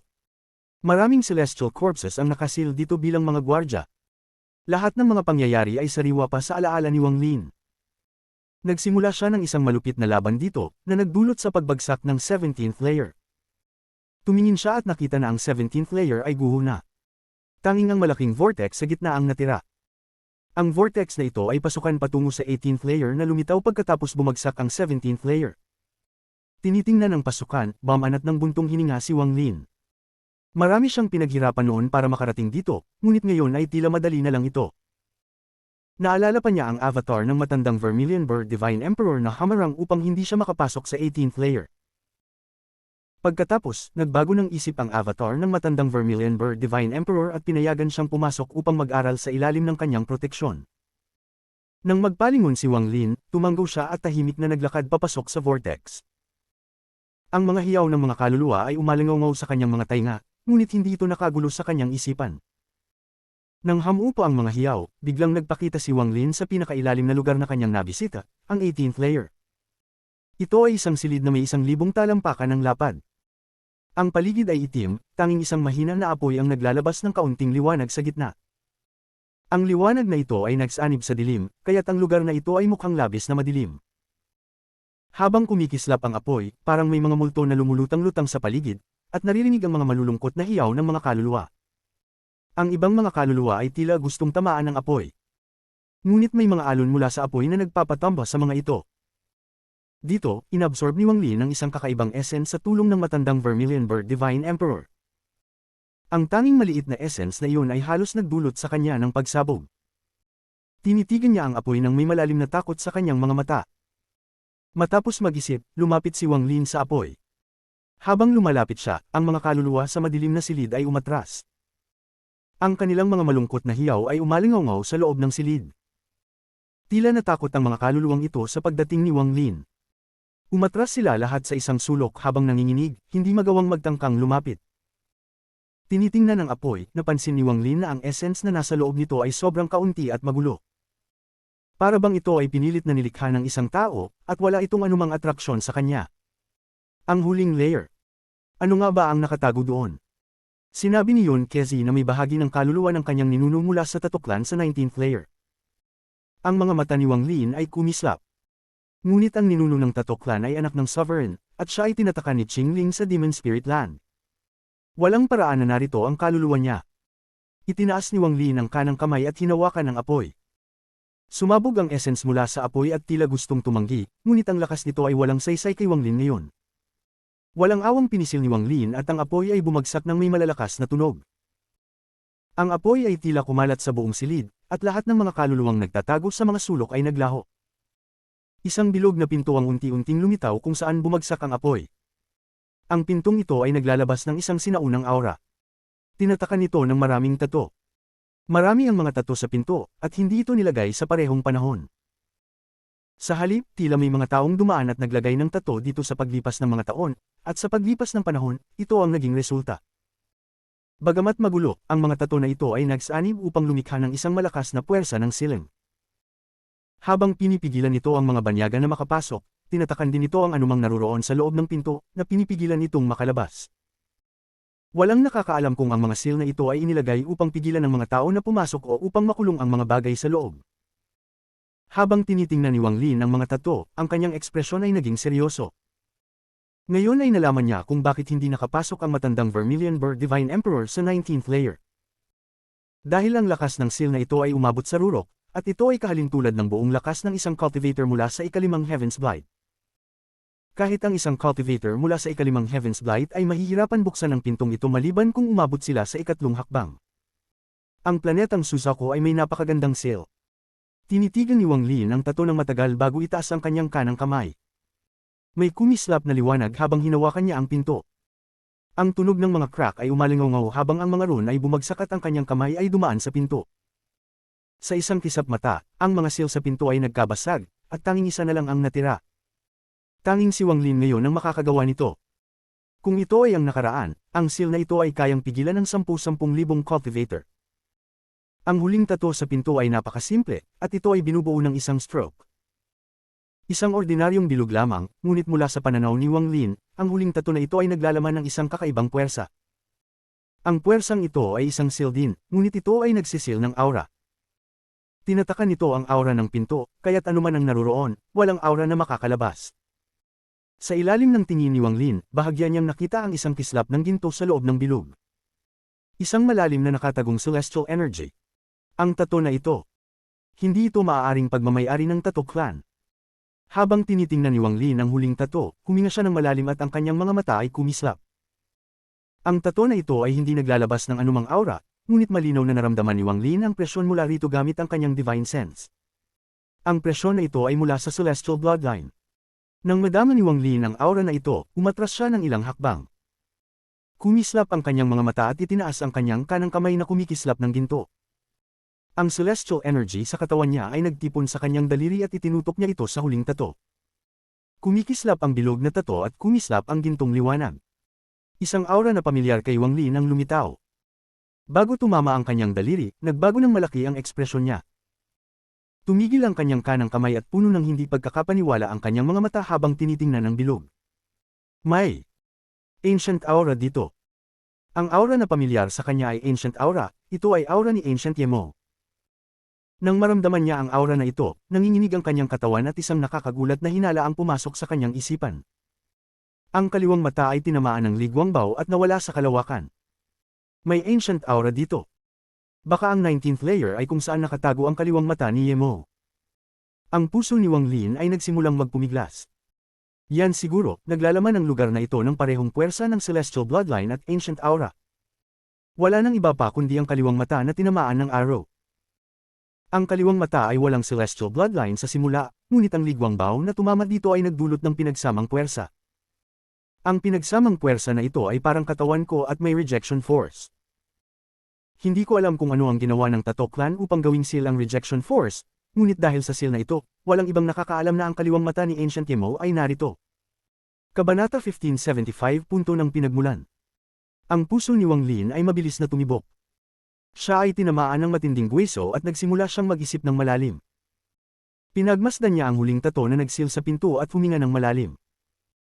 Ang tattoo seal ay naglalaman ng celestial bloodline at ancient aura na naglikha ng rejection force. Gayunpaman, hindi lang nito pinipigilan ng rejection force na sirain ang pinto, kundi pinipigilan din ito ang pinto. Ang katalinuhan ng tato na ito ay labis na ikinagulat ni Wang Lin. Ang tato na ito ay nagbukas ng pinto para sa kanya, isang bagong daan upang maalis ang rejection force sa kanyang katawan. Ang tattoo seal na ito ay pinagsama ang celestial at ancient energy. Napakakaunti ng tao sa mundo ang makakapagbukas nito, tanging isang tulad ko lang ang makakagawa nito. Ang mga mata ni Wang Lin ay puno ng pagsusuri, ngunit matapos ang mahabang pag-iisip, hindi niya napigil ang magsay. Nakaramdam siya ng kalituhan at kababawan. Pakiramdam niya, ito ay isang siklo ng muling pagkakatawang tao na paulit-ulit na nangyayari. Kung hindi siya umalis sa planeta Suzaku, hindi niya sana naranasan ang Demon Spirit Land. Kung hindi siya pumunta sa All Heaven, hindi siya makapasok sa Nether Beast. Kung hindi niya nakilala ang Nether Beast, hindi sana niya naiisip na gawing buhay na nilalang ang espiritu ng hayop. Dahil doon, hindi sana siya nilamon ng Nether Beast sa unang laban sa Cloud Sea. Kung hindi yun nangyari, hindi sana niya nakilala ang baliw, at hindi rin sana niya nakuha ang Celestial Bloodline. Natural, hindi rin siya magkakaroon ng rejection force. Ngayon na bumalik siya sa planeta Suzaku, nakarating siya sa lugar kung saan nagsimula ang lahat. Bumalik siya sa punto ng pinagmulan. Ngunit sa puntong ito, natuklasan ni Wang Lin na kung may isang bagay na magkamali, hindi niya mabubuksan ang 19th layer. Siya lamang ang tanging tao sa mundo na makakapagbukas ng seal na ito. Ang ganitong bagay ay nagbigay kay Wang Lin ng kalungkutan at pagkalito. Matapos ang mahabang panahon, dahan-daang inalag ni Wang Lin ang kanyang ulo at hindi na pinansin ang mga bagay na ito. Ang kanyang mga mata ay kumikislap, at dahan-dahan niyang itinaas ang kanyang kanang kamay. Hindi siya gumamit ng anumang celestial energy o ancient energy. Sa halip, pinamunuan niya ang rejection force upang kumalat mula sa kanyang hintuturo. Sa isang iglap, naramdaman ni Wang Lin ang sakit sa kanyang katawan. Para itong malambot na espada na dumadaan sa kanyang katawan, parang baluktot na tinik. Pumapasok ito sa kanyang kanang braso, pinapalaganap ang kanyang laman at dugo. Maging ang kanyang mga buto ay nanginginig habang ang rejection force ay nagtitipon sa kanyang hintuturo. Ang hintuturo ni Wang Lin ay nanginginig, at isang malaking dami ng pawis ang tumulo mula sa kanyang noo. Tumagal siya ng ilang sandali upang makabawi ng hininga, at ginamit ang kanyang lakas ng loob upang pigilan ang kanyang hintuturo mula sa pagyanig sa ilalim ng matinding sakit. Dahan-daang iniunat ni Wang Lin ang kanyang kanang hintuturo at inilagay ito sa bilog na tato. Sa sandaling iyon, ang rejection force sa loob ng katawan ni Wang Lin ay umatungal sa kanyang katawan at sumabog na parang nakatagpo ng kasama. Ang mukha ni Wang Lin ay naging mapatla, ngunit hindi gumalaw ang kanyang kanang hintuturo. Ang kanyang tingin ay nakatutok sa dulo ng kanyang daliri, at hindi niya alintana ang rejection force sa loob ng kanyang katawan. Dahan-dahan niyang inilipat ang kanyang hintuturo upang iguhit ang bilog na tato. Balak niyang kumpletuhin ang pagguhit. Sa paggawa nito, mabubuksan niya ang tato. Tuwing gumalaw siya, sumabog ang rejection force sa kanyang katawan. Ramdam niya ang patuloy na pagdaloy ng rejection force mula sa tato at pumasok sa kanyang daliri. Ang matinding sakit ay nagdulot ng sobrang pawis sa kanya sa loob lamang ng ilang hinga. Dugo ang tumulo mula sa kanto ng kanyang bibig. Ang kanyang mga internal na organo ay parang umiikot at papalapit na sa pagbagsak. Ang pagluwag ng kanyang celestial body at laman ay parang pagkuha ng kaluluwa mula sa katawan ng isang tao. Ang sakit na ito ay mahirap ilarawan maliban na lang kung naranasan mo ito. Dumaan ang oras, at sa isang kisap mata, 7 minuto ang lumipas. Ang silid ay puno ng mabigat na paghinga ni Wang Lin. Ang kanyang mga mata ay namumula, at ang mga ugat sa kanyang kanang kamay ay namaga ng gusto, na nagdulot ng nakakagulat na tanawin. Hindi lang ang kanyang kanang kamay, kundi pati na ang mga ugat sa kanyang mukha ay namaga. Kumilos ang mga ito na parang nais ng rejection force na sumabog mula sa kanyang katawan. Pinagdiinan ni Wang Lin ang kanyang mga ngipin at pinanood ang kanyang daliri. Dahan-dahan niyang inilipat at ipinagpatuloy ang pagguhit. Ang rejection force ay umuungol ng malakas sa kanyang katawan. Ang mga tunog ng pagsabog mula sa kanyang katawan ay umabot sa kanyang paghinga. Ang malalakas na tunog ng pag-uga ay umalingaw sa buong silid. Kaunti na lang. Halos mawala ng pakiramdam ang kanang kamay ni Wang Lin. Ang hirap ng pagsipsip ng rejection force ay parang nakikipaglaban sa isang cultivator na nasa ikatlong hakbang. Mas mahirap pa kaysa doon. Ang tato na ito ay maaari lamang buksan gamit ang paraang ito. Kung mayroon lamang celestial energy, hindi nila mabubuksan ito. Kung mayroon lamang ancient energy, hindi rin nila mabubuksan ito. Kung mayroon silang alinman sa mga ito, maaari nilang sirain at linisin ang buong lugar at hindi ito makakasira sa tato. Dumaan ang oras. Ginugol ni Wang Lin ang halos 15 minuto upang iguhit ang huling bahagi. Nang matapos niyang iguhit ito at bumalik ang kanyang nangangalay na daliri sa starting position, sumabog ang isang malakas na rejection force mula sa tato at pumasok sa kanyang kanang kamay. Isang malakas na tunog ang nangyari at napilitang umatras si Wang Lin. Ang liwanag ay umalab mula sa kanyang katawan at nag-activate ang Light and Shadow Shield, ngunit tumagal lang ito ng ilang sandali bago gumuho. Samuka si Wang Lin ng dugo. Nang gumuho ang Light and Shadow Shield, ang Emperor Furnace ay lumitaw. Isang malakas na tunog at ang Emperor Furnace ay nagbaluktot. Itinutulak ito pabalik sa bituin ni Wang Lin.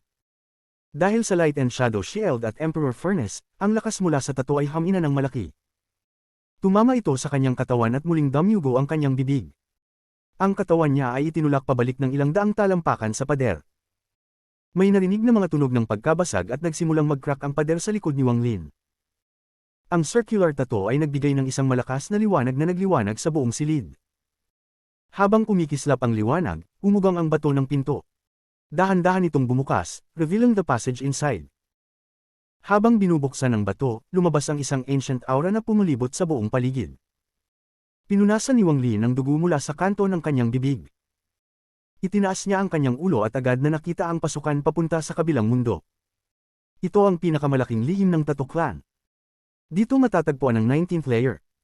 Nang magbukas ang bato, ang ancient aura ay nahalo.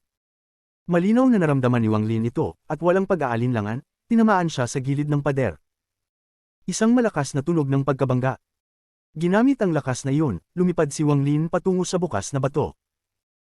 Sa isang iglap, pumasok siya sa 19th layer ng Tato Clan na hindi pa naranasan ng iba mula nang ito ay iselyo ng maraming taon na ang nakalipas. Sa sandaling pumasok siya, dahan-daang nagsara ang pinto ng bato. Hindi lumingon si Wang Lin. Ang kanyang isipan ay nanginginig mula sa nakita niyang nasa harap niya. Ang lugar na kinalalagyan niya ay hindi ang tunay na 19th layer kundi isang kakaibang pasilyo. Ang 19th layer ay nasa dulo ng pasilyong ito. Ang pasilyong ito ay binuo ng mga lumalaking bilog, at kumakalat ito habang naglalakad papunta sa unahan. Hindi ito sapat para magulat si Wang Lin, ngunit bawat isa sa mga bilog na ito ay pareho ng tato sa bato ng pinto. Nabuo sila pagkatapos magsanib ang celestial at ancient energy. Dahil sa kanilang pag-iral at pagkakaugnay sa bato ng pinto, lumabas ang circular tato. Paano nabuo ang lugar na ito? Tumingin si Wang Lin sa unahan. Kahit na nakapunta na siya sa maraming lugar at nakakita ng maraming kakaibang mundo, labis pa rin siyang nagulat. Habang lumalaki ang bilog sa loob ng pasilyo, mas lumakas ang rejection force. Mayroon ding matalim na spiritual energy dito. Habang lalapit si Wang Lin, lalo niyang naramdaman na para siyang tinututok ng isang matalim na espada. Ang lugar sa labas ng mga bilog ay ganap na madilim, at kahit ang divine sense ay hindi makakalat. Ngunit ang mga magkasunod na pagkitid ng mga mata ni Wang Lin ay napansin niya ang isang bagay. Anong klaseng lupa ito sa labas ng mga bilog na bumubuo sa pasilyo? Naguguluhan ang isipan ni Wang Lin. Siya ay malalim sa loob ng planeta Suzaku, kaya't natural lang na makakita ng lupa. Ngunit nang pumasok siya sa pinto, pakiramdam niya ay parang pumasok siya sa ibang mundo.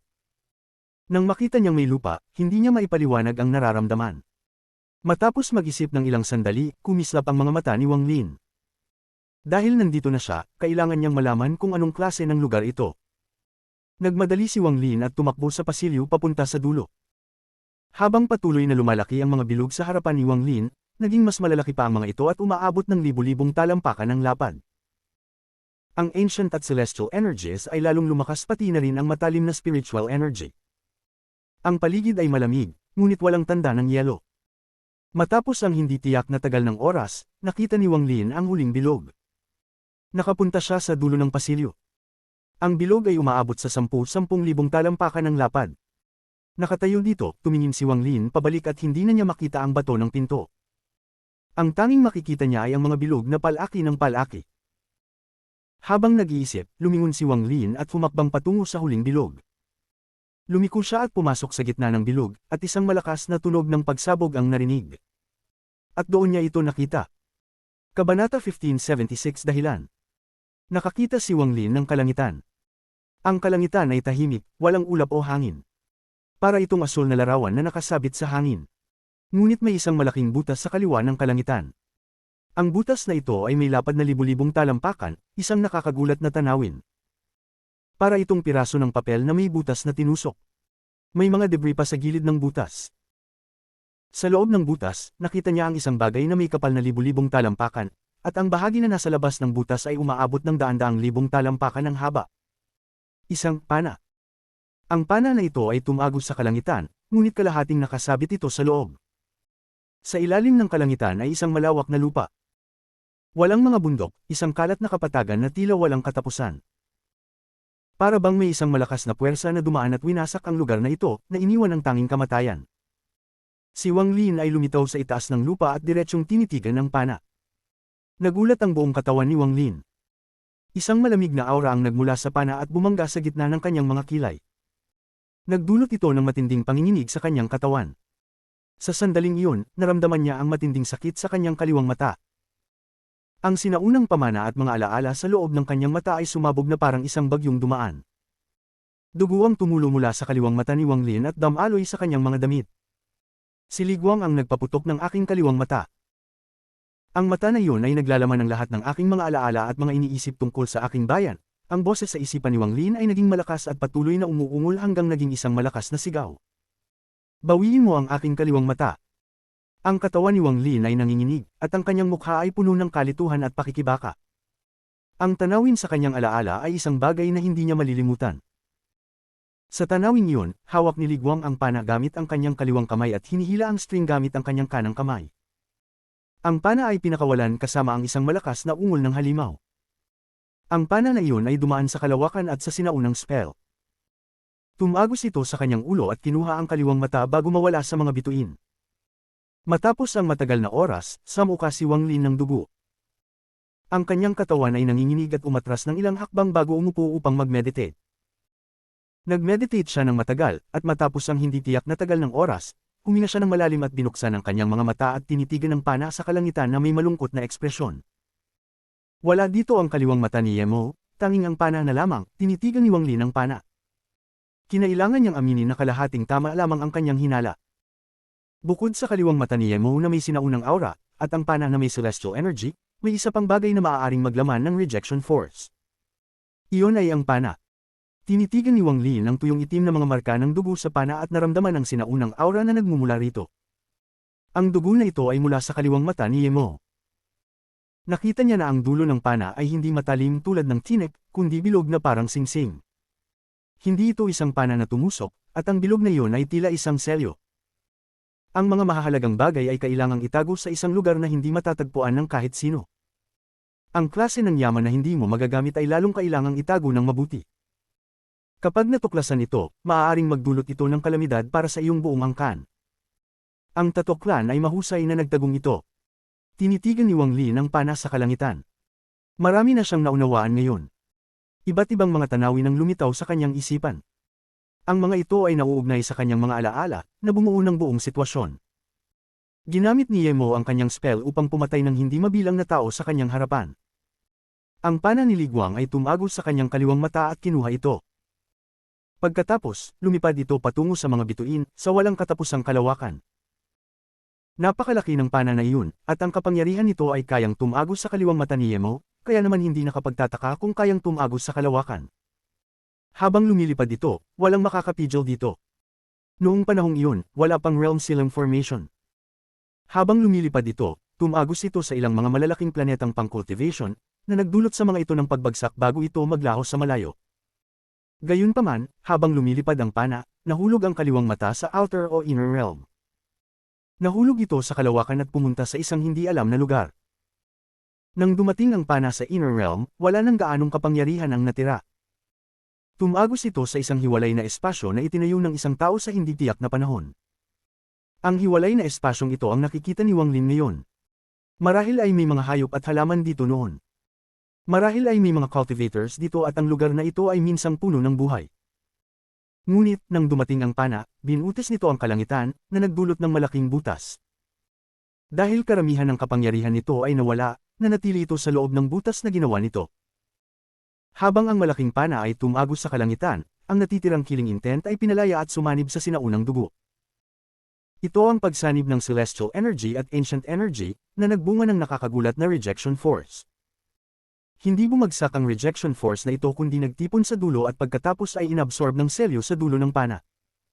Pagkatapos, ito ay magiging mga bilog at tatawid patungo sa lupa sa ibaba. Sa simula, ang mga bilog na ito ay pareho ng dulo ng pana, libu-libong talampakan ng lapad. Ngunit habang ang mga bilog ay papalapit, lumiit sila. Tumagos ang mga bilog sa lupa at patuloy na lumiit habang bumababa ito sa ilalim. Sa huli, ang bilog ay magiging kasing laki ng kamao, tulad ng nakita ni Wang Lin sa bato ng pinto. Habang ang mga bilog ay kumakalat, nagiging bagyo sila na kumalap sa buong lugar. Lahat ng mga bundok ay gumuho at lahat ng mga ilog ay natuyo. Ang mga landas ng natuyong ilog ay nagkabasag. Ang karagatang narito ay lumipad papuntang hangin at nawala.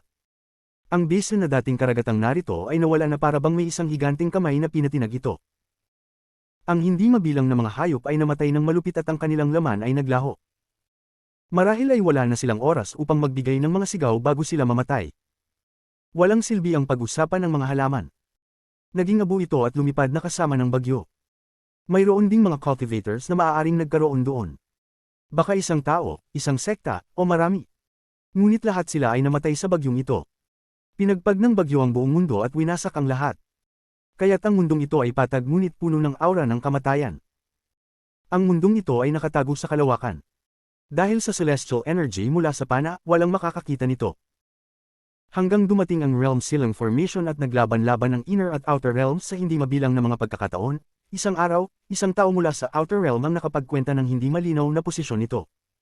Dahil dito, pumasok ang Tato Clan. Marahil ang layunin ng anak ng sovereign ay magplano laban kay Qing Lin, o marahil ang tunay na layunin niya ay hanapin ang pana. Matapos pagdaanan ng maraming pagsubok, natagpuan ng Tato Clan ang mundong ito kung saan naruroon ang pana. Ngunit natagpuan din nila na hindi nila kayang alisin ang rejection force, kaya't hindi nila ito kontrolado. Pinasil nila ang lugar na ito. Marahil ay tinulungan sila ng Silang Extermination Clan. Sa huli, iniwan nila ang pintuang iyon dito. Ang pintuang iyon ay inilagay sa isang matalinong lugar at ginamit ang bilog upang bumuo ng unang selyo sa pinto. Naghihintay sila, naghihintay na ang sovereign ay personal na dumating at kunin ang pana. Gayunpaman, sa panahong ito, isang malaking kaguluhan ang nangyari. Ang anak ng sovereign ay nisil ni Qing Lin sa Demon Spirit Land. Ang Tato Clan ay pinaslang ng 4 na celestial realms at iniwan sa guho. Isang bahagi ng mga miyembro ng clan ay ginawang alipin ng mga celestial at naging chosen immortal clan. Isang grupo sa kanila ang umalis at pumunta sa planeta Suzaku at nakaligtas dito. Ang pintuang iyon ay nasa kanilang mga kamay at inilibing dito. Unti-unting nawala ang katotohanan at napalitan ng isang alamat na nagsasabing ang 19th layer ay nagsisil ng isang bahagi ng kaluluwa ng kanilang ninuno. Marahil ay dumaan na ang sovereign dito. Handang pumasok sa Sealed Realm anuman ang halaga. Baka bukod sa pagpatay sa Lord of the Sealed Realm, pumasok siya para sa pana na natagpuan ng Tato Clan. Gayunpaman, ang sigaw mula sa Inner Realm ay nagwasak sa plano ng sovereign. Pinanindigan siya nito at pinilit siyang lumabas mula sa Inner Realm na may malubhang mga sugat. Ang pana na ito ay nanatili dito magpakailanman at nisil ng Tato Clan ng hindi mabilang na taon. Sa huli, hindi na alam ni Yun Kezi ang katotohanan, hanggang sa pagdating ni Wang Lin. Nagbuntong hininga si Wang Lin. Hindi niya alam kung tama ang kanyang hinala. Lahat ng ito ay nabuo mula sa mga bagay na kanyang alam. Marahil ito na nga ang katotohanan. Habang tahimik na nagmumuni, lumakad si Wang Lin ng isang hakbang pasulong. Sa hakbang na iyon, dumating si Wang Lin sa tabi ng pana na kalahating nakabitin sa kalangitan. Sa tabi nito, maliit na maliit si Wang Lin. Para siyang isang tao sa tabi ng isang bundok. Huminga siya ng malalim at umupo sa malaking pana. Tinuro niya ang tuyong sinaunang dugo at isinara ang kanyang mga mata. Ang mga sinaunang bituin sa pagitan ng kanyang mga kilay ay mabilis na umiikot at nagsimula siyang mag-absorb. Kukuha siya ng dugo mula sa kaliwang mata ni Yemo. Ang dugong ito ay naglalaman ng isang maingat na nakatagong demonyong enerhiya. Ang demonyong enerhiyang ito ay napakakapakipakinabang kay Wang Lin. Habang siya ay nag-absorb, ipinagwagayway ni Wang Lin ang kanyang kaliwang kamay at lumitaw ang kanyang storage space. Lumitaw ang sinaunang demonyong estatwa at hinawakan niya ito ng kanyang kaliwang kamay. Kabanata 1577 Iba. Dahan-daang lumipas ang panahon. Wala nang gaanong dugo sa kaliwang mata at habang tumatagal, karamihan ng lakas nito ay nawala. Gayunpaman, ang kaliwang mata ay nabuo mula sa isang siyam na star na sinaunang demonyo, kaya kahit na hindi na ito kasing dami ng dati, malaki pa rin itong nutrisyon para kay Wang Lin. Ang sinaunang lakas ng demonyo na nakuha mula sa dugo ay pumasok sa katawan ni Wang Lin sa pamamagitan ng kanyang kanang braso. Matapos mag-ikot sa buong katawan, pumasok ito sa sinaunang estatwa ng demonyo sa kanyang kaliwang kamay. Ang sinaunang estatwa ng demonyo ay nagbigay ng isang pulang liwanag na tila nagigising ito, at patuloy itong sumipsip ng sinaunang lakas ng demonyo. Isang araw, 2 araw, 3 araw, hanggang sa ika-10 araw. Maaaring iba ang pagdaloy ng oras dito kumpara sa labas, ngunit naramdaman ni Wang Lin na nakalipas na ang 10 araw. Ang sinaunang dugo sa kanyang harapan ay dahan-daang natuyo, ngunit ang sinaunang estatwa ng demonyo sa kanyang tabi ay tila isang langit at lupa kumpara noong una. Dahan-daang lumitaw ang mga sinaunang bituin ng demonyo sa kaliwang mata nito. 1, 2, 5 sinaunang bituin ng demonyo ang lumitaw. Ang pulang liwanag na nagmumula rito ay halos tinwarnisan ng buong mundo. Sa ika-11 araw, ang sinaunang dugo ay bumagsak sa mga pira-pirasong fragment at lumutang sa harap ni Wang Lin. Ang mga mata ni Wang Lin ay kumislap at hindi nag-atubiling inilog ang kanyang kanang kamay. Agad niyang hinayla ang lahat ng mga pira-pirasong fragment ng pulang dugo sa kanyang kamay, kaya't ang kanyang kamay ay mukhang isang madilim na pulang palad ng dugo. Tiningnan niya ang sinaunang estatwa ng demonyo at pinatong ang kanyang palad sa pagitan ng mga kilay nito. Isang malakas na tunog ng kulog ang narinig nang magdikit ang palad. Pumasok ang lahat ng mga pinatuyong pira-pirasong dugo mula sa palad ni Wang Lin sa sinaunang estatwa ng demonyo. Dahil dito, nagbuga ang estatwa ng isang nakakagimbal na dami ng demonyong enerhiya na umatungal sa kalangitan. Sa sandaling ito, ang 5 sinaunang bituin ng demonyo sa kaliwang mata nito ay kumislap ng mabilis at isang mahina ngunit bakas na ika-6 na vortex ang lumitaw. Ang vortex na ito ay mabilis na kumukondensa patungo sa isang tunay na ika-6 na bituin. Wala nang gaanong sinaunang dugo dito. At sa mga taon, karamihan ng lakas ay nawala. Ngunit mayroon pa akong isa pang sinaunang demonyo. Ang mga mata ni Wang Lin ay kumislap at inilabas ang kanyang kaliwang kamay upang buksan ang isang puwang sa kanyang imbakan. Kinuha niya ang sinaunang demonyo na nahuli mula kay Blood God. Ang sinaunang demonyo na ito ay tinatakan at natutulog. Binuksan ni Wang Lin ang selyo, at sa sandaling magising ito, ang kamay ni Wang Lin ay damapo sa katawan nito. Isang malakas na tunog ng kulog ang narinig at ang mga sinaunang bituin ng demonyo sa kaliwang mata ng sinaunang demonyo ay bumagsak. Isang agos ng demonyong enerhiya ang tumungo patungo sa sinaunang estatwa ng demonyo sa ilalim ng kontrol ni Wang Lin. Matapos magsanib ang demonyong enerhiya, ang sinaunang demonyo ay naging kasing pula ng dugo. Ang ika-6 na sinaunang bituin ng demonyo ay nabuo at ang vortex para sa ika-7 bituin ay lumitaw. Sa huling bahagi ng dugo mula sa kaliwang mata ni Yemo at ang lakas mula sa sinaunang demonyo sa loob ni Blood God, nakayanin ng sinaunang estatwa ng demonyo ni Wang Lin na mabuo ang ika-7 bituin nito. Tulad ng ipinangako ni Wang Lin, hindi niya pinatay ang sinaunang demonyo sa loob ni Blood God kundi iniwan ang kaluluwa nito. Ang sinaunang demonyo ay tinatakan at inilagay sa imbakan ni Wang Lin. Balak niyang pakawalan ng sinaunang demonyo matapos niyang umalis sa lugar na ito. Kung hindi ko makita ang kaliwang mata ni Yemo, palalakihin ko ang sarili kong mata. Ramdam ni Wang Lin ang isang makapangyarihang koneksyon ng dugo nang tumingin siya sa sinaunang estatwa ng demonyo. Inilog niya ang kanyang manggas at inilagay ang maliwanag na pulang estatwa sa kanyang imbakan.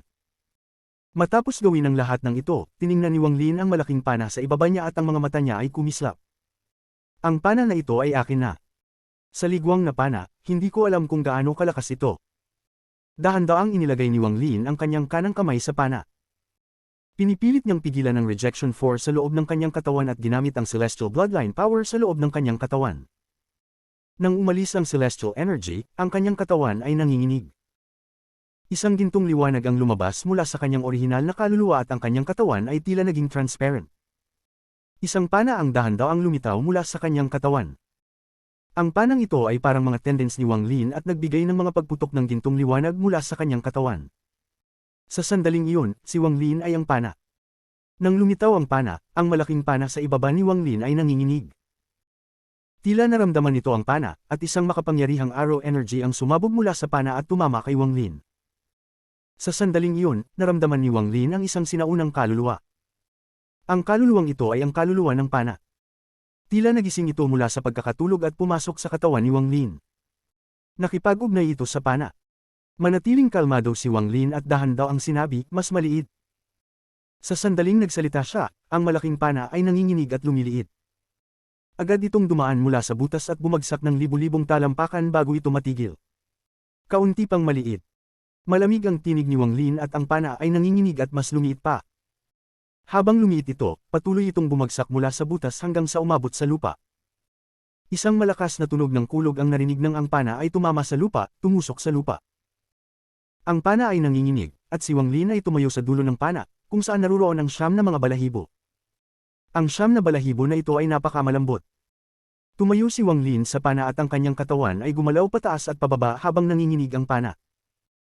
Matapos lumiit ng 2 beses, ang pana ay nanatiling 100,000 talampakan ang haba at 10,000 talampakan ang lapad.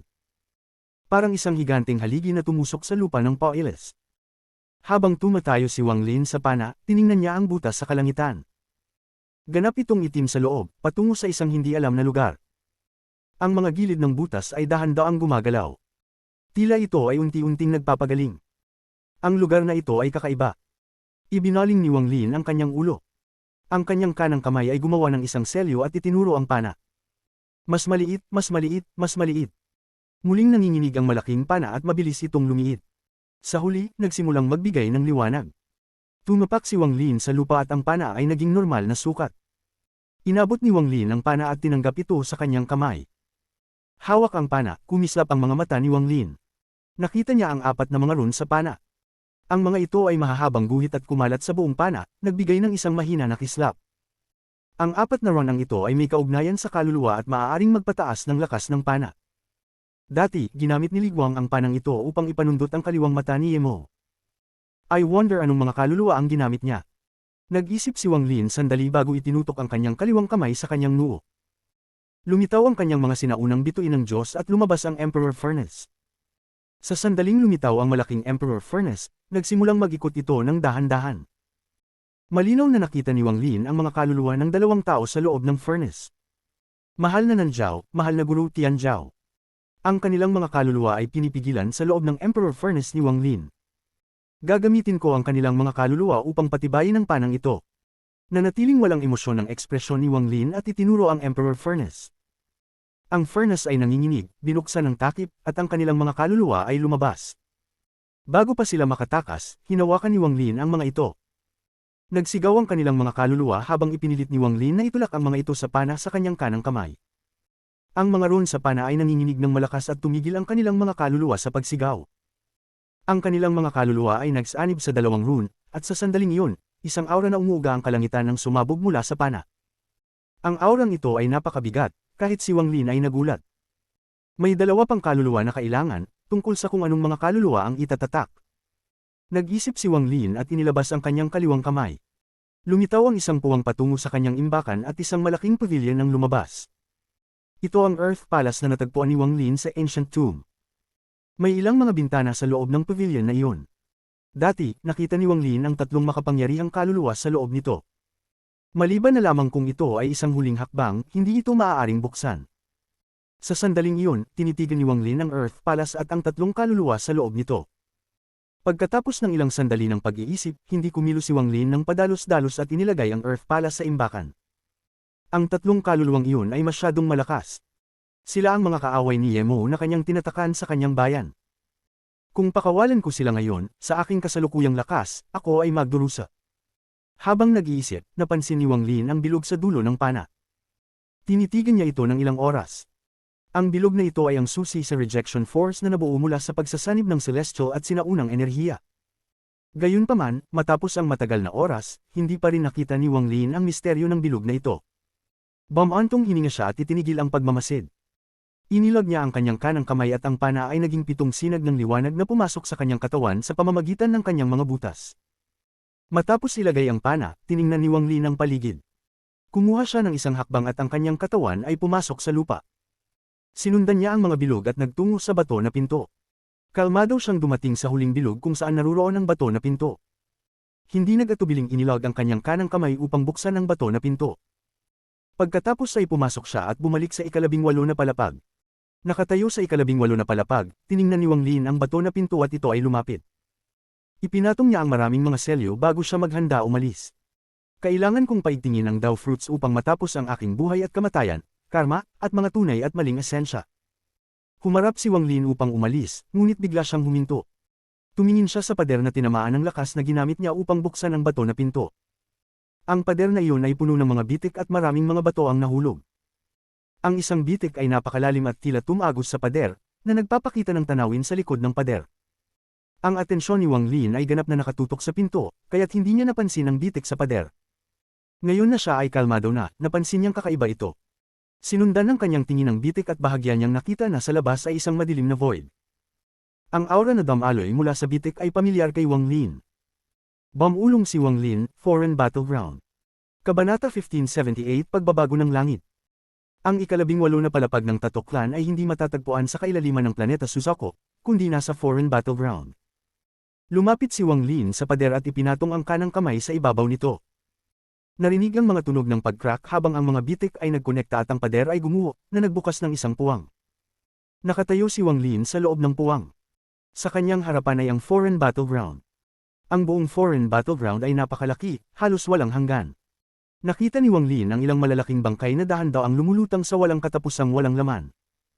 Maraming mga bagay na parang multo ang sumusubok dumaan sa mga bangkay.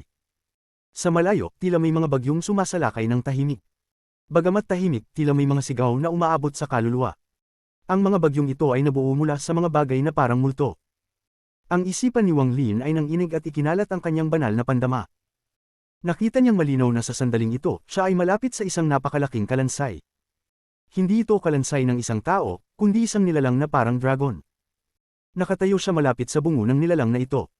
Ang pader na kanyang binasag ay bahagi ng bungo ng nilalang. Nakatayo siya sa loob ng bungo, tumitingin sa unahan. Kung titingnan si Wang Lin mula sa loob ng Foreign Battleground, makikita ng malinaw na siya ay napapalibutan ng walang katapusang mga bangkay na nakapaligid sa napakalaking bungo. Ang malalayong bagyo ay lumapit, ngunit nang lumapit sila, ang walang katapusang mga kaluluwang naglalakad ay nagsimulang magtakbuhan sa takot. Para bang sobrang takot nila sa pag-iral ni Wang Lin. Si Wang Lin ay dating isang soul devourer. Tinutok ni Wang Lin ang kanyang mata sa Foreign Battleground. Nakapunta na siya sa napakaraming mga planeta at lugar, ngunit wala pa siyang nakita ni isang planeta na may Foreign Battleground tulad ng planeta Suzaku. Parang ang Foreign Battleground ay tanging pag-aari ng planeta Suzaku, tanging para lamang sa mga cultivator ng planeta Suzaku. Habang tahimik na nag-iisip, naglakad si Wang Lin pasulong. Pagkatapos ng higit sa 2,000 taon, pumasok siya sa Foreign Battleground na nagbigay sa kanya ng isang bagong buhay. Hindi niya malilimutan ang araw na pinatay siya ng ninuno ng pamilya Teng. Pagkatapos, sa tulong ng Heaven-Defying Bead at Situnan, pumasok ang kanyang kaluluwa sa lugar na ito. Doon niya natagpuan ang patay na katawan ni Mai Liang, at doon nagsimula ang kanyang bagong buhay. Matapos ang ilang sandali, patuloy na kumalat ang banal na pandama ni Wang Lin sa buong Foreign Battleground. Nakita niya ang napakaraming mga bangkay at mga kaluluwang naglalakad. Lahat ng kaluluwang naglalakad ay sumigaw at umatras sa takot. Ngunit sa huli, hindi nila nakayanin ang takot at nayanig sa harap ng kanyang banal na pandama. Ang ilan sa mga bangkay na iyon ay mula sa mga cultivator, ngunit karamihan sa kanila ay mga kakaibang nilalang. Hindi pa nakita ni Wang Lin ang higit sa kalahati ng mga nilalang na iyon. Patuloy na kumalat ang kanyang banal na pandama, higit pa kaysa sa mga lugar na napuntahan niya noon. Pati na rin sa mga lugar na na-explore ng mga cultivator ng planeta Suzaku. Nakita ni Wang Lin ang higit pang mga bangkay. Matapos ang ilang sandali, tila naabot ng kanyang banal na pandama ang gilid ng Foreign Battleground. Tila may isang mahina na harang na pumipigil sa kanyang banal na pandama. Nagningning ang mga mata ni Wang Lin. Hindi tumigil ang kanyang banal na pandama kundi patuloy itong itinutulak palabas. Isang malakas na tunog ng kulog ang umalingaw-ngaw sa buong Foreign Battleground. Parang isang salamin ang nabasag. Ang banal na pandama ni Wang Lin ay pumutok sa harang at nakita kung ano ang naruroon sa kabila nito. Nasa loob pa rin ng Foreign Battleground, ngunit mas malaki ito. Kung ikukumpara sa loob ng harang, parang pinagkukumpara ang isang ilog at dagat. Ang isipan ni Wang Lin ay nanginig at patuloy na kumalat ang kanyang banal na pandama. Sa labas ng harang ng Foreign Battleground, nakita ni Wang Lin ang mga bangkay na naglalabas ng gintong liwanag. Ang mga bangkay na naglalabas ng gintong liwanag ay mga celestial. Nakita niya ang napakaraming mga nilalang na ang mga bangkay ay labis ang lakas at naglalabas ng malalakas na aura. Halatang napakapalakas nila noong sila ay buhay pa. Patuloy na kumalat ang kanyang banal na pandama. Nakita niya ang malalaking bangkay ng mga lamok, nakita niya ang bangkay ng isang Jekyong, at nakita rin niya ang napakaraming bangkay ng mga nilalang na umaabot ng daan-daang libong talampakan. Maliban sa Nether Beast, lahat ng iba pang mga nilalang na nakita niya sa buong buhay niya ay naruroon sa Foreign Battleground. Ang isipan ni Wang Lin ay nanginig tulad ng isang alon. Patuloy na kumalat ang kanyang banal na pandama sa walang katapusang mga bangkay at sa huli ay narating ang tunay na gilid. Ang kanyang banal na pandama ay sumaklaw sa buong Foreign Battleground. Sa sandaling iyon, ang mga mata ni Wang Lin ay lumaki at siya ay natakot. Nang masaklo ng kanyang banal na pandama ang buong foreign battleground, nakita niyang ang buong foreign battleground ay isang malaking piraso lamang. Ang pirasong ito ay may kakaibang koneksyon sa planeta Suzaku, para bang ang planeta Suzaku ay ipinanganak dahil dito. Ang pirasong ito ay may hindi regular na hugis, para bang ito ay bahagi ng isang bagay. Ang isipan ni Wang Lin ay nagumapaw. Sa sandaling ito, naisip niya ang nakakagimbal na lihim na ipinasya sa kanya ng matandang Vermilion Bird Divine Emperor. Ang planeta Suzaku ay bahagi ng pinto. Ang mga salitang iyon ay umalingongaw sa isipan ni Wang Lin at dahan daw ang nagsanib sa foreign battleground sa kanyang banal na pandama. Pagkatapos makamtan ng ganitong kaliwanagan, agad niyang nakilala ang foreign battleground bilang bahagi ng misteryosong pintuan. Ang pinto na natagpuan ng Four Divine Sect. Ano kayang klaseng pinto ito? Alam kaya ng ninuno sa Fallen Land ang tungkol dito. Nakatayo si Wang Lin doon ng matagal at dahan daw ang pinigilan ng shock na nararamdaman sa kanyang isipan. Naisip niya ang babaeng may pilak na buhok, ang malungkot na sigaw na ibinuga nang makita niya ang pitong kulay na estutuan ng dawis. Hindi ko binuksan ang pinto. Hindi ko binuksan ang pinto. Tahimik na nag-isip si Wang Lin. Hindi niya alam kung ang dalawang pinto ay tumutukoy sa iisang pinto. Dahan-dahan niyang binawi ang kanyang banal na pandama hanggang sa bumalik ito sa kanyang katawan. Tinitigan niya ang foreign battleground nang may komplikadong tingin at pagkatapos ay umalis. Napakaraming bagay ang natuklasan ni Wang Lin sa kanyang pagbabalik sa planeta Suzaku. Ang mga bagay na ito ay nakakabigla at lalong nagpidama ng estranghero sa planeta Suzaku. Si Red Butterfly ay hindi namatay. Ang ika-19 na palapag sa Tato Clan ay tinatakpan ng ligwang araw. Ang foreign battleground mula noon ay isang maliit na lugar lamang at may mas malawak na mundo sa labas. Tila ito ay bahagi ng pinto. Nagtagilid si Wang Lin sa tuktok ng isang bundok sa planeta Suzaku. Tinitigan ng malamig na hangin ng bundok habang binabaybay ng hangin ang kanyang buhok at mga damit. May komplikadong tingin sa kanyang mata. Habang lumalaki ang aking cultivation, natutunan ko ang mga lihim ng planeta Suzaku. Kaya pala ganito. Tinitigan ni Wang Lin ang madilim na langit sa harap niya at nagsimulang magtipon ng madilim na ulap. Ang kulog ay umalingaw sa malayo at nagsimula ng umulan. Isang puting ibon ang mabilis na lumipad at dumaan sa mga ulap upang maiwasan ang mga madilim na ulap na naglalagay sa kanya sa isang buhay at kamatayan na krisis. Ngunit narinig ang isang malakas na tunog ng kulog at nayanig ang katawan ng ibon bago ito nalunod ng mga rolling na itim na ulap. Nakita ito ni Wang Lin at kumurap ang kanyang mata at pakiramdam niya may mali. Ang ulan na ito ay gumagalaw kasama ang hangin at hindi pa dumarating. Ang hangin na hamihip ay nagdadala ng malamig na hangin ng ulan patungo kay Wang Lin. Ang malamig na pakiramdam ay damapo sa kanya. Ang yulang ito ay ang yulang taglagas. Dahan-daang naging ganap na madilim ang langit at patuloy ang mga kulog. Parang lumalapit na ito sa tuktok ng bundok na kinaroroonan ni Wang Lin. Ang mga madilim na ulap ay parang itim na tintel na kumakalat sa isang piraso ng papel. Lalo pang lumakas ang ulan. Narinig ni Wang Lin ang tunog ng ulan na tumama at patuloy itong lumalakas. Ang alikabok sa lupa na dapat sana ay tinangay ng ulan ay nanatiling hindi gumagalaw. Ang mga maliliit na bato sa paligid ni Wang Lin sa bundok ay dapat sana ay tinangay ng hangin, ngunit ngayon, parang may hindi nakikitang puwersa na humahadlang sa kanila. Nananatili silang hindi gumagalaw. Nagkaroon ng malakas na tunog ng kulog at ilang kidlat ang kumonekta sa langit at lupa sa abot tanaw bago ang mata ni Wang Lin. Pinapaliwanag nito ang madilim na ulap, na parang mga pilak na ahas o mga marka. Tinitigan ni Wang Lin ang mga rolling na itim na ulap at huminga siya ng malalim, habang isang hindi maipaliwanag na pakiramdam ng inis ang pumasok sa kanyang isipan. Nag-frown si Wang Lin at pinigilan ang mga natuklasan niyang lihim sa planeta Suzaku. Sa ngayon, kailangan niyang tapusin ang kanyang buhay at kamatayan, karma, at tunay at maling mga asensya. Pagkatapos ay ipapagalingin niya ang Slaughter Essence Sword na ibinigay sa kanya ni Qing Shui at gagamitin ang kanyang 6 na asensya upang buksan ang Void Gate. Tumayo si Wang Lin at maghahanda ng umalis. Sa kanyang likuran, ang mga rolling na ulap ay sumugod na para bang may isang Slaughter God sa loob na nakatingin kay Wang Lin.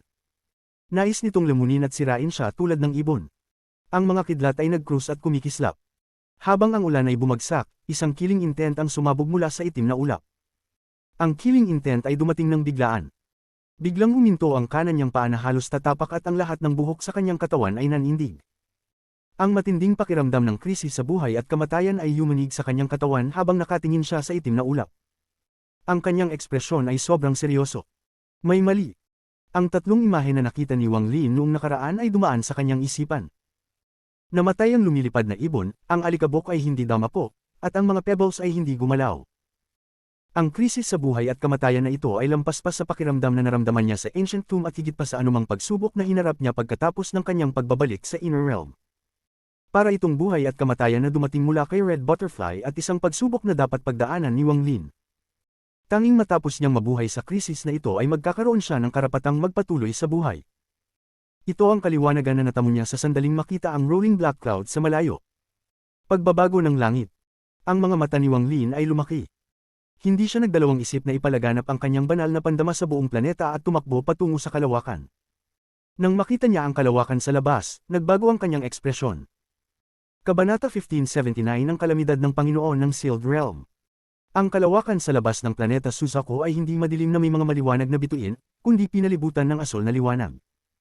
Ang buong kalangitan ay ganap na asol. Para itong kurtina ng kalangitan. O maaari mong sabihin isang kalangitan na biglang lumitaw sa labas ng planeta Suzaku. Ito ay hindi maaaring mangyari dati, ngunit ngayon ay naging totoo. Paano maaaring magkaroon ng kalangitan sa labas ng planeta Suzaku? Para bang ang buong lugar ay napalibutan ng isang spell ng Dao na gumuhit sa kalangitan at nagdala sa ito sa ibang mundo. Ang mundong ito ay asol. Pinalitan nito ang sistema ng mga bituin. Wala nang iba pa sa ilalim ng asol na kalangitan kundi isang planeta. Ang planetang iyon ay ang planeta Suzaku. Malaki ang pagbabago sa ekspresyon ni Wang Lin at ang kanyang mga mata ay naging malamig na parang halimaw. Ipinagkalat niya ang kanyang banal na pandama sa buong planeta Suzaku at lalo pang lumungkot ang kanyang ekspresyon. Sa puntong ito, wala nang buhay sa planeta Suzaku. Hindi lamang ang mga cultivator, kundi pati na rin ang mga mortal, mga damo, at mga hayop ay ganap na nawawala. Sa puntong ito, si Wang Lin na lang ang natira sa planeta Suzaku. Hindi ibig sabihin na ang lahat ng nilalang sa planeta Suzaku ay namatay o nawala, ang nawawala ay si Wang Lin. Ang planeta Suzaku ay nandyan pa rin sa Inner Realm, at ang walang katapusang mga nilalang dito ay patuloy na nagsasagawa ng kanilang pang-araw-araw na gawain. Si Zhou Huatai ay patuloy na umiinom habang nakaupo sa estatwa, at ang mga cultivator ay patuloy na nasasabik sa pagbabalik ng Panginoon ng Sealed Realm. Sa planeta Suzaku, sa bundok na kinauupuan ni Wang Lin, wala ni isa. Ang kalangitan ay asol at kalmado. Walang mga madilim na ulap. Ang planetang Suzaku ay tila ipinakita sa isang salamin at nahati sa dalawa. Isa ay nasa Inner Realm, kung saan naruroon ang lahat ng bagay. Ang isa naman ay walang mga nilalang at ganap na patay maliban kay Wang Lin. Pareho ang bundok, ngunit puno ito ng sikat ng araw. Si Wang Lin ay nakatayo sa tuktok ng parehong bundok, ngunit ang bundok na ito ay pinalilibutan ng mga rolling black clouds. Umatungal ang kulog at bumagsak ang ulan. Para itong spell na parang nagnakaw mula sa langit. Tumingin si Wang Lin ng malungkot habang humakbang siya pasulong at dumaan sa mga rolling black clouds. Iniwan niya ang kopya ng planetang Suzaku. Sa sandaling lumabas siya, nakita niya ang isang nakakasilaw na liwanag na nagmumula sa labas ng mundo. Ang walang katapusang asol na liwanag ay tila kayang dumaan sa walang katapusang kalawakan. Nakatayo si Wang Lin sa loob ng mundong ito. Sa likod niya ang patay na planetang Suzaku, at sa harap niya ang isang malawak na mundo na hindi niya makita ang dulo. Hindi pati ang kanyang banal na pandama ay kayang saklawin ang lugar na ito. Para itong isang tunay na walang katapusang kalawakan. Ang lupa ay hindi lupa kundi isang kalmadong ibabaw ng tubig. Walang alon, kaya't perpektong ipinapakita ang asol na kalangitan. Mula sa malayo, ang malawak na lugar na kinaroroonan ni Wang Lin ay parang isang walang katapusang balon, isang balon na pinalawak ng walang katapusan at walang hanggan. Isang malabong tinig ang dumating mula sa kalangitan at pumasok sa mga tenga ni Wang Lin. Tahimik na nagmuni-muni si Wang Lin at tumangala sa kalangitan. Kumulot ang kanyang mga mata at huminga siya ng malalim. Ang tunog ng pagputok ay umalingaw sa loob ng kanyang katawan at naglabas siya ng mahina, gintong liwanag habang pinapalakas ang buong kanyang cultivation. Sa asol na kalangitan, ang asol na liwanag ay dahan-daang nagtipon at naging isang asol na figure. Ang figure ay may suot na asol at isang lalaking nasa kalagitnaan ng edad. Tinitigan siya ni Wang Lin ng may komplikadong tingin at nagbuntong hininga. Pinagpag ni Wang Lin ang kanyang mga kamay at kalmadong nagsalita. Si Wang Lin ay bumabati sa Dao Master. Tahimik na tiningnan ni Dao Master Blue Dream si Wang Lin at unti-unting dumaan ang oras. Matapos ang mahabang sandali, nawala ang komplikadong ekspresyon sa kanyang mga mata at pinalitan ng determinasyon, bago siya nagsalita ng dahan-dahan. Ang huling pagkakataon na namatay ang Panginoon ng Sealed Realm, hindi ako nakialam, sa pagkakataong ito, hindi kita atakihin. Ang mundong ito ay nabuo ng lahat ng mga Arcane Void Cultivator mula sa Outer Realm na nagtulungan. Pati ang mga Celestial Imperial Concubines ay tumulong upang masira ang Void at matrap ka rito nang hindi makita ng mga tao sa Inner Realm. Ang mundong ito ay magtatagal ng 3 oras, sa loob ng 3 oras na iyon, ikaw ay mahihirapang makaligtas sa kamatayan. Kilalang kilala kita, kaya nagpakita ako upang sabihin ito sa iyo. Kung may sisihin mo na ikaw ay, ang Panginoon ng Sealed Realm. Kailangang mamatay ang Panginoon ng Sealed Realm. Nagbuntong hininga si Daw Master Blue Dream at ang kanyang figure ay nagbago sa mga piraso ng asol na liwanag na nawala sa kalawakan. Nang maglaho sila, isang malupit na pag-alon ang lumitaw sa kalangitan. Isang tao ang lumabas mula sa mga alon. Ang figure ay malabo at makikita lang na isang matandang lalaking nakasuot ng kulay abo. Ang mga mata ng matandang lalaki ay parang kidlat at may kasamang pahiwatig ng killing intent. Sa sandaling lumitaw siya, iniangat niya ang kanyang kanang kamay at tinuro si Wang Lin. Kahit na hindi ko magagamit ang buong aking cultivation, kahit na nasa gitnang yugto ng Spirit Void ako, mamamatay katulad ng Panginoon ng Sealed Realm noon. Sa pagpoint na ito, nagbago ang mga kulay ng mundo at isang malakas na hangin ang hamugong sa buong mundo. Isang kulay abo na linya ang lumitaw at mabilis na naging isang kulay abo na dragon. Ito ay mabagsik at mabilis na tumakbo patungo kay Wang Lin nang hindi kapani-pani walang bilis. Ang mas nakakagulat pa ay ang dragon na ito ay naglalaman ng chaotic Just Flames. Habang ang Just Flames ay nagtipon, nakatatakot at nakakakilabot na mga ungol ang dumating mula sa kulay abo na dragon. Ang mga mata ni Wang Lin ay kumislap at naging sobrang seryoso ang kanyang ekspresyon.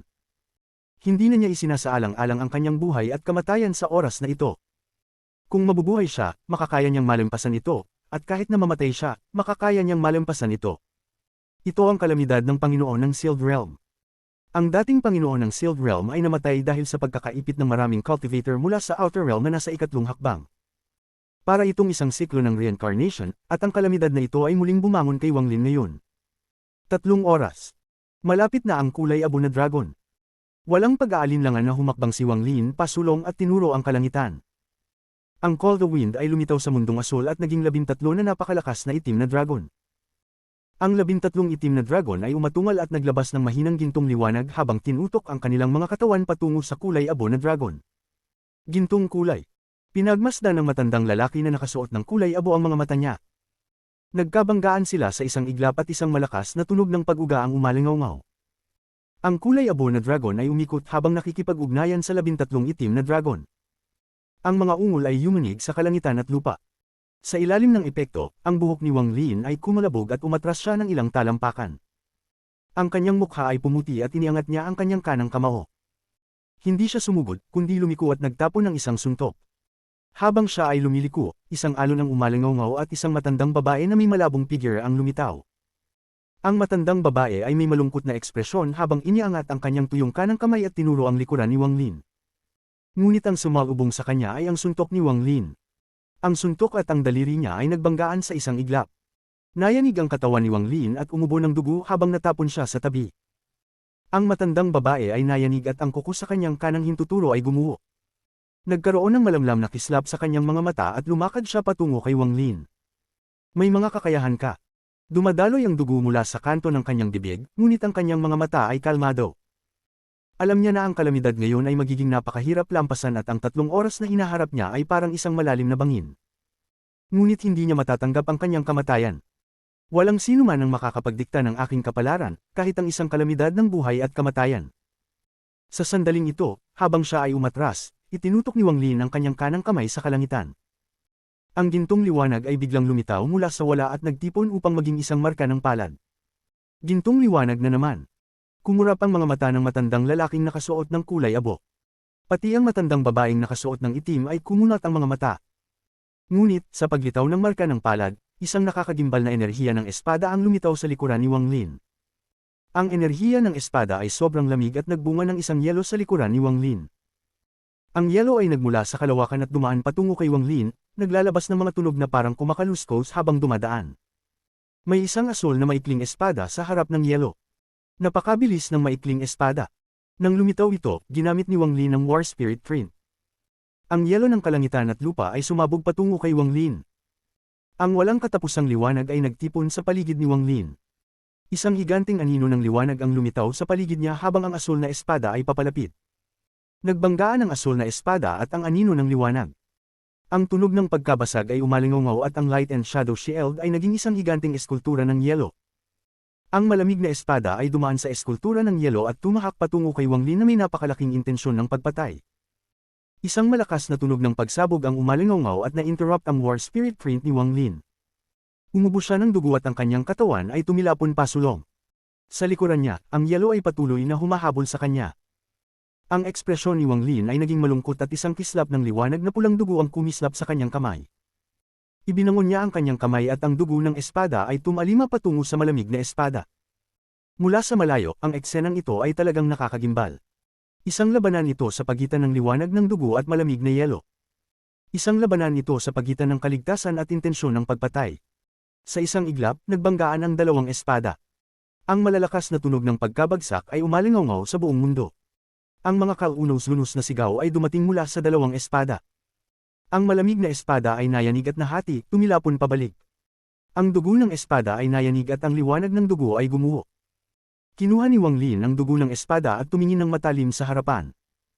Isang lalaking nakasuot ng puti ang dahan-daw ang lumabas sa tabi ng malamig na espada na nahati. Tinitigan niya si Wang Lin ng walang awa na tingin. Agad, tapusin mo na ang laban na ito. Ang mga salita ng lalaki ay kasing lamig ng kanyang itsura. Habang siya ay papalapit, ang matandang lalaking nakasuot ng kulay abo at ang matandang babaeng nakasuot ng itim ay nagmamadaling umatake kay Wang Lin. Mabilis na umatras si Wang Lin. Bagaman ang kanilang cultivation ay pinigilan dito, ang tatlong cultivator sa gitnang yugto ng Spirit Void ay hindi isang bagay na kayang labanan ni Wang Lin. Habang siya ay umatras, itinutok ni Wang Lin ang kanyang kamay sa kalangitan. Ang na-interrupt na War Spirit Print ay muling lumitaw. Ang mga mata ni Wang Lin ay naglabas ng gintong kislap at nagbigay ng matinding layunin sa labanan. Kung nais niyo ng laban, sige, maglaban tayo. Ang tinig ni Wang Lin ay kalmado. Mas delikado man, mas nagiging wild siya, ngunit ang kanyang isipan ay nagiging kalmado rin. Isang ugali ito na nabuo niya sa kanyang landas ng cultivation sa nakalipas na 2,000 taon. Sa sandaling iyon, inalag niya ang kamay patungo sa kalangitan at ang mundo ay umalag habang ang gintong liwanag ay kumislap. Ang higanting marka ng palad ay nagbigay ng gintong kislap at bumaba. Bago pa man lumapit ang marka ng palad, isang malakas na presyon ang bumaba. Ito ang pinakatunay na War Spirit Print. Sa marka ng palad, ang mga guhit sa palad ay malinaw na tulad ng mga hanay ng bundok habang ito ay bumabagsak. Ano ang liwanag na ito? Parang may pakiramdam akong takot. Tinitigan ng matandang lalaking nakasuot ng kulay abo ang gintong liwanag na nagmumula sa War Spirit Print. Kabanata 1580 Matinding Laban. Sa sandaling lumitaw ang gintong marka ng palad, si Wang Lin ay humakbang pasulong. Ang mga alon ng enerhiya ay umalingaw at bigla siyang lumitaw sa itaas ng palad. Kinagat niya ang dulo ng kanyang dila at nagsuka ng gintong dugo patungo sa marka ng palad na nagpasidhi ng liwanag nito. Kung nais niyo akong patayin, kailangan niyo ring magbayad ng presyo. Sumigaw si Wang Lin at ang kanyang ekspresyon ay naging matindi. Itinulak niya ang kanyang kanang kamay pababa at ang gintong marka ng palad ay bumaba. Ang presyon mula sa marka ng palad ay nagdulot ng mga vortex sa tubig sa ibaba. Ang mga mata ng matandang lalaki na nakasuot ng kulay abo ay kumislap. Nang magsimulang lumapit ang War Spirit Print, inalag niya ang kanyang kamay at isang bilog na bote ang lumitaw sa kanyang kamay. Ang bote ay malinaw at puno ng dilaw na lupa. Inalag niya ang kanyang kamay at ang lupa ay lumipad palabas. Ang mas maraming lupa ay lumabas hanggang sa ang natipong masa ng lupa ay umabot sa daan-daang talampakan ng lapad. Essence ng lupa, Spirit Burial. Habang nagsasalita ang matanda, ang lupa ay damaloy patungo sa War Spirit Print ni Wang Lin. Kasabay nito, ang matandang babaeng nakasuot ng itim ay tahimik na nagwagayway ng kanyang kamay. Ang mga kuko niya ay pinalaki at lumipad mula sa kanyang mga daliri. Pagkatapos, siyam na sinag ng itim na liwanag ang pumutok palabas. Sa loob ng mga itim na liwanag ay siyam na mga multo na nakatayo sa siyam na mga kuko, na parang mga lumilipad na espada. Sila ay nagsugod patungo kay Wang Lin kasama ang napakalaking lupa. Ang malamig na lalaking nakasuot ng itim na damit ay tumingin sa bumabagsak na War Spirit Print at kinagat ang kanyang kanang kamay upang maglabas ng dugo. Mabilis niyang iginuhit ang isang sail gamit ang kanyang dugo at mabilis itong nagyelo. Pagkatapos, itinapon niya ang sail. Ang kalangitan at lupa ay nayanig.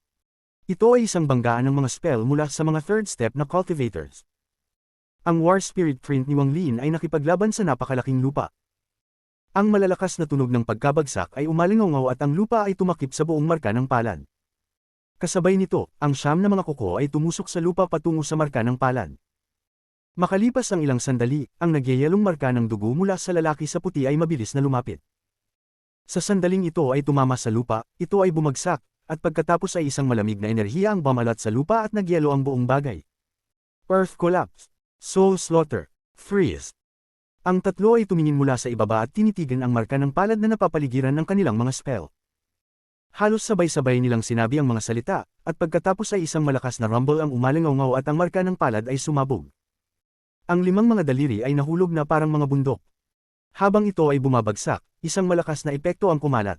Si Wang Lin ay umubo ng dugo at tinulak pabalik.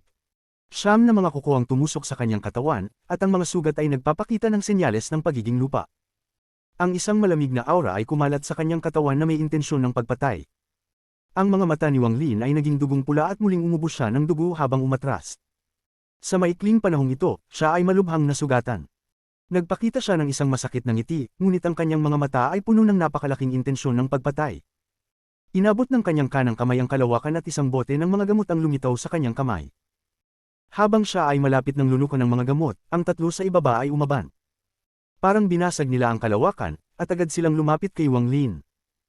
Ang matandang lalaki na nakasuot ng kulay abo ay nagpakita ng seryosong ekspresyon.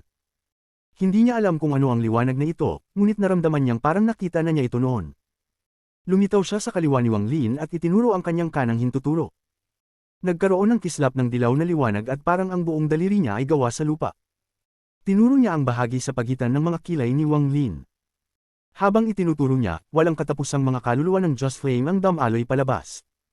Ang mga kaluluwang ito ng Just Flame ay naging mga butil ng lupa at pinalibutan si Wang Lin. Nais nilang sirain si Wang Lin katulad ng War Spirit Print. Kasabay nito, ang matandang babaeng nakasuot ng itim ay lumitaw sa kanang bahagi ni Wang Lin. Ang kanyang mga mata ay kumislap at ang kanyang kanang kamay ay dahan-dahang bumagsak patungo sa dibdib ni Wang Lin. Ang mga kaluluwa ng Just Flame ay bumuo ng mga multo sa loob ng kanyang limang daliri. Naglabas sila ng malupit na mga sigaw habang tinutok patungo kay Wang Lin. Para bang ang mga daliri ng matandang babae ay naglalaman ng impyerno at puno ng napakalupit na intensyon ng pagpatay. Ang malamig na lalaking nakasuot ng puti ay lumakad papunta kay Wang Lin. Ang kanyang ekspresyon ay nanatiling malamig at walang awa habang itinaas niya ang kanyang kanang kamay. Ang malamig na enerhiya ay nagtipon at ibinagsak patungo sa ulo ni Wang Lin. Wala na ito. Malumanay na sinabi ng lalaki. Ang tatlo ay umatake ng sabay-sabay at nagtakda ng atake kay Wang Lin. Sa kritikal na sandaling ito, ang mga sinaunang bituin ng Diyos ni Wang Lin ay kumislap ng mabilis at lumitaw ang Emperor Furnace. Nakipaglaban ito sa kanilang mga mapanirang atake at nayanig. Pagkatapos, ito ay bumagsak sa mga piraso ng liwanag at bumalik sa mga sinaunang bituin ng Diyos ni Wang Lin. Sa sandaling ito ng pagharang ng Emperor Furnace, si Wang Lin ay sumigaw at muling lumitaw ang Light and Shadow Shield. Kumalat ito palabas, ngunit tumagal lamang ng isang sandali bago ito nagbasag. Lahat ng ito ay nangyari ng napakabilis. Ilang hininga lamang ang lumipas mula nang magsimula ang atake. Sa maikling panahong ito, si Wang Lin ay nakaranas ng walang katapusang mga sitwasyong buhay at kamatayan. Hindi pa siya nakakagamit ng marami sa kanyang mga spell at mga magic treasures. Pati na rin ang kanyang War Spirit Print ay na-interrupt na. Kinailangan ni Wang Lin na hatiin ang kanyang isipan upang obserbahan ang kanyang paligid. Hindi siya naniniwala na tatlo lamang ang naririto upang patayin siya. Ang pagpatay sa kanya ngayon ay katulad ng nangyari nang patayin nila ang dating Lord ng Sealed Realm, isang malaking hakbang mula sa buong Outer Realm. Hindi pa rin lumitaw ang Sovereign. Hindi pa rin umatake ang mga Celestial Concubines. Ito ang pinakamalaking panganib na hinarap ni Wang Lin sa kanyang buhay. Isang kalamidad ng kamatayan. Sa sandaling bumagsak ang Light and Shadow Shield, may kumislap na liwanag mula sa kanang braso ni Wang Lin. Lumitaw ang sinaunang gauntlet. Kailangan niya ng oras upang magamit ang higit pang mga spell, ngunit hindi siya binibigyan ng pagkakataon ng mga kalaban. Dahil hindi siya bibigyan ng pagkakataon, kailangan niyang likhain ito. Habang papalapit ang kanilang mga atake, ang gauntlet sa kanang braso ni Wang Lin ay pumutok ng isang makapangyarihang sinaunang Diyos na kapangyarihan. Ang kapangyarihan ng sinaunang Diyos na ito ay nakakagulat at ang higanting anino ng sinaunang Diyos na ilang beses nang nagprotekta sa kanya ay lumitaw. Ang aninong sinaunang Diyos na iyon ay puno ng mga sugat, ngunit naruroon pa rin ang mainit na pakiramdam. Ang aninong sinaunang Diyos na humawak sa kalangitan ay lumitaw at ang mga atake ng tatlo ay tumama sa katawan nito. Ang oras ay parang huminto at ang aninong sinaunang Diyos ay nayanig at parang tumingin kay Wang Lin. Ang katawan nito ay bumagsak, at kasabay nito, ang lahat ng mga sinaunang Diyos na bituin sa pagitan ng mga kilay nito ay sumabog. Isang napakabigat na sinaunang kapangyarihan ang sumabog mula sa katawan nito at itinulak ang tatlong tao sa likod nito. Ang kanilang mga ekspresyon ay nagbago at sila ay umubo ng dugo habang tinulak pabalik. Sa kanilang mga mata, ang higanting aninong sinaunang Diyos ay mabilis na naglaho. Una ang mga binti nito, pagkatapos ang katawan. Sa isang saglit, ang tanging natirang bahagi ay ang kanang kamay na humawak kay Wang Lin. Itinapon nito si Wang Lin patungo sa tubig sa ibaba. Matapos itapon si Wang Lin, ang kanang kamay ay naglaho. Ang mga mata ni Wang Lin ay puno ng kalungkutan at dugo ang dumadaloy mula sa sulok ng kanyang bibig. Ang kanyang katawan ay napapalibutan ng isang sinaunang Diyos na aura habang siya ay bumabagsak sa tubig. Isang malalaking alon ng tubig ang kumalat sa ibabaw ng tubig. Tinitigan ng tatlong tao ang tubig. Matapos magayos, ang kanilang mga mata ay muling napuno ng intensyon ng pagpatay at malapit ng sumunod. Sa loob ng tubig, ang sinaunang gauntlet ni Wang Lin sa kanyang kanang braso ay nagbasag at naglaho. Ang kanyang mga mata ay puno ng kalungkutan at may halong kabaliwan. Ang tatlo ay humabol sa kanya at malapit nang pumasok sa tubig. Biglang lumitaw ang isang nakakagimbal na vortex sa payapang tubig. Isang higanting kamao ng tubig ang sumabog patungo sa lalaki sa puti. Ang mga mata ng lalaki sa puti ay kumislap at tinamaan muna ng kanyang kamay ang tubig. Isang malamig na aura ang kumalat at ang kamao ay naging yelo bago bumagsak. Ngunit, si Wang Lin ay sumigaw at dumaan sa lahat ng ito at ang kanyang kanang kamao ay tumama sa palad ng lalaki. Ang suntok na ito ay ang pinakamalakas na suntok na kayang ibato ni Wang Lin habang tinatanggihan ng puwersa ng pagtanggi sa loob ng kanyang katawan. Ang sinaunang ulo ay lumitaw sa likuran ni Wang Lin at ang malalakas na tunog ng pagkabagsak ay umalingaw habang ang lalaki sa puti ay tinulak pabalik ng ilang libong talampakan. Siya ay umubo ng dugo. Ang gintong dugo ay sumabog mula sa katawan ni Wang Lin, ngunit hindi siya tumigil. Matapos itulak pabalik ang lalaki sa puti, siya ay lumapit sa matandang lalaki na nakasuot ng kulay abo. Itinaas niya ang kanyang kanang kamay at kumislap ang gintong kidlat sa kanyang mga mata. Ang asul na kalangitan ay puno ng walang katapusang kidlat, at isang napakalaking halaga ng kidlat ang nagtipon sa kamay ni Wang Lin habang ibinagsak niya ito patungo sa matandang lalaki. Ang matandang lalaki ay hindi nakatakas. Agad siyang tinamaan ng gintong kidlat. Ang kidlat na ito ay puno ng celestial na enerhiya, kaya't ito ay celestial na kidlat. Habang dumadaloy ang lakas, nagbago ang ekspresyon ng matanda. Mabilis siyang umatras habang ang gintong kidlat ay dumadaloy sa kanyang katawan at siya ay umubo ng dugo. Celestial energy. Ito ay celestial energy. Ang matandang lalaki ay umatras ng may takot. Sa wakas ay naalala niya kung ano ang liwanag na ito. Ang mga sugat ni Wang Lin ay lalong lumala. Siya ay desperado at hindi pinansin ang puwersa ng pagtanggi sa kanyang katawan. Ang apoy ay sumabog mula sa kanyang kaliwang mata at ang kanyang kaliwang palad ay tumama sa matandang babae sa itim. Ang walang katapusang gintong apoy ay sumabog at pinalibutan ng matandang babae. Ang dugo ay lumipad mula sa kanyang bibig at mabilis siyang umatras. Ang mga mata niya ay puno ng parehong takot. Natakot siya sa sinabi ng matandang lalaki na nakasuot ng kulay abo. Celestial energy. Si Wang Lin ay nagtamo ng malubhang mga sugat upang itulak silang tatlo, ngunit ito ay bumili ng mahalagang oras. Si Wang Lin ay umatras at itinutok ang kanyang kamay sa kalangitan na may matinding ekspresyon. Realm Burning Umbrella, buksan upang sirain ang realm. Ang asul na kalangitan ay dumilim at isang higanting poste ng payong ang lumitaw. Ang asul na kalangitan ay naging canopy nito. Mula sa malayo, ito ay mukhang isang asul na payong. Ngunit, sa sandaling lumitaw ang payong na ito, isang dagat ng apoy ang lumitaw at pinalibutan ng payong, na ginagawang isang realm burning umbrella.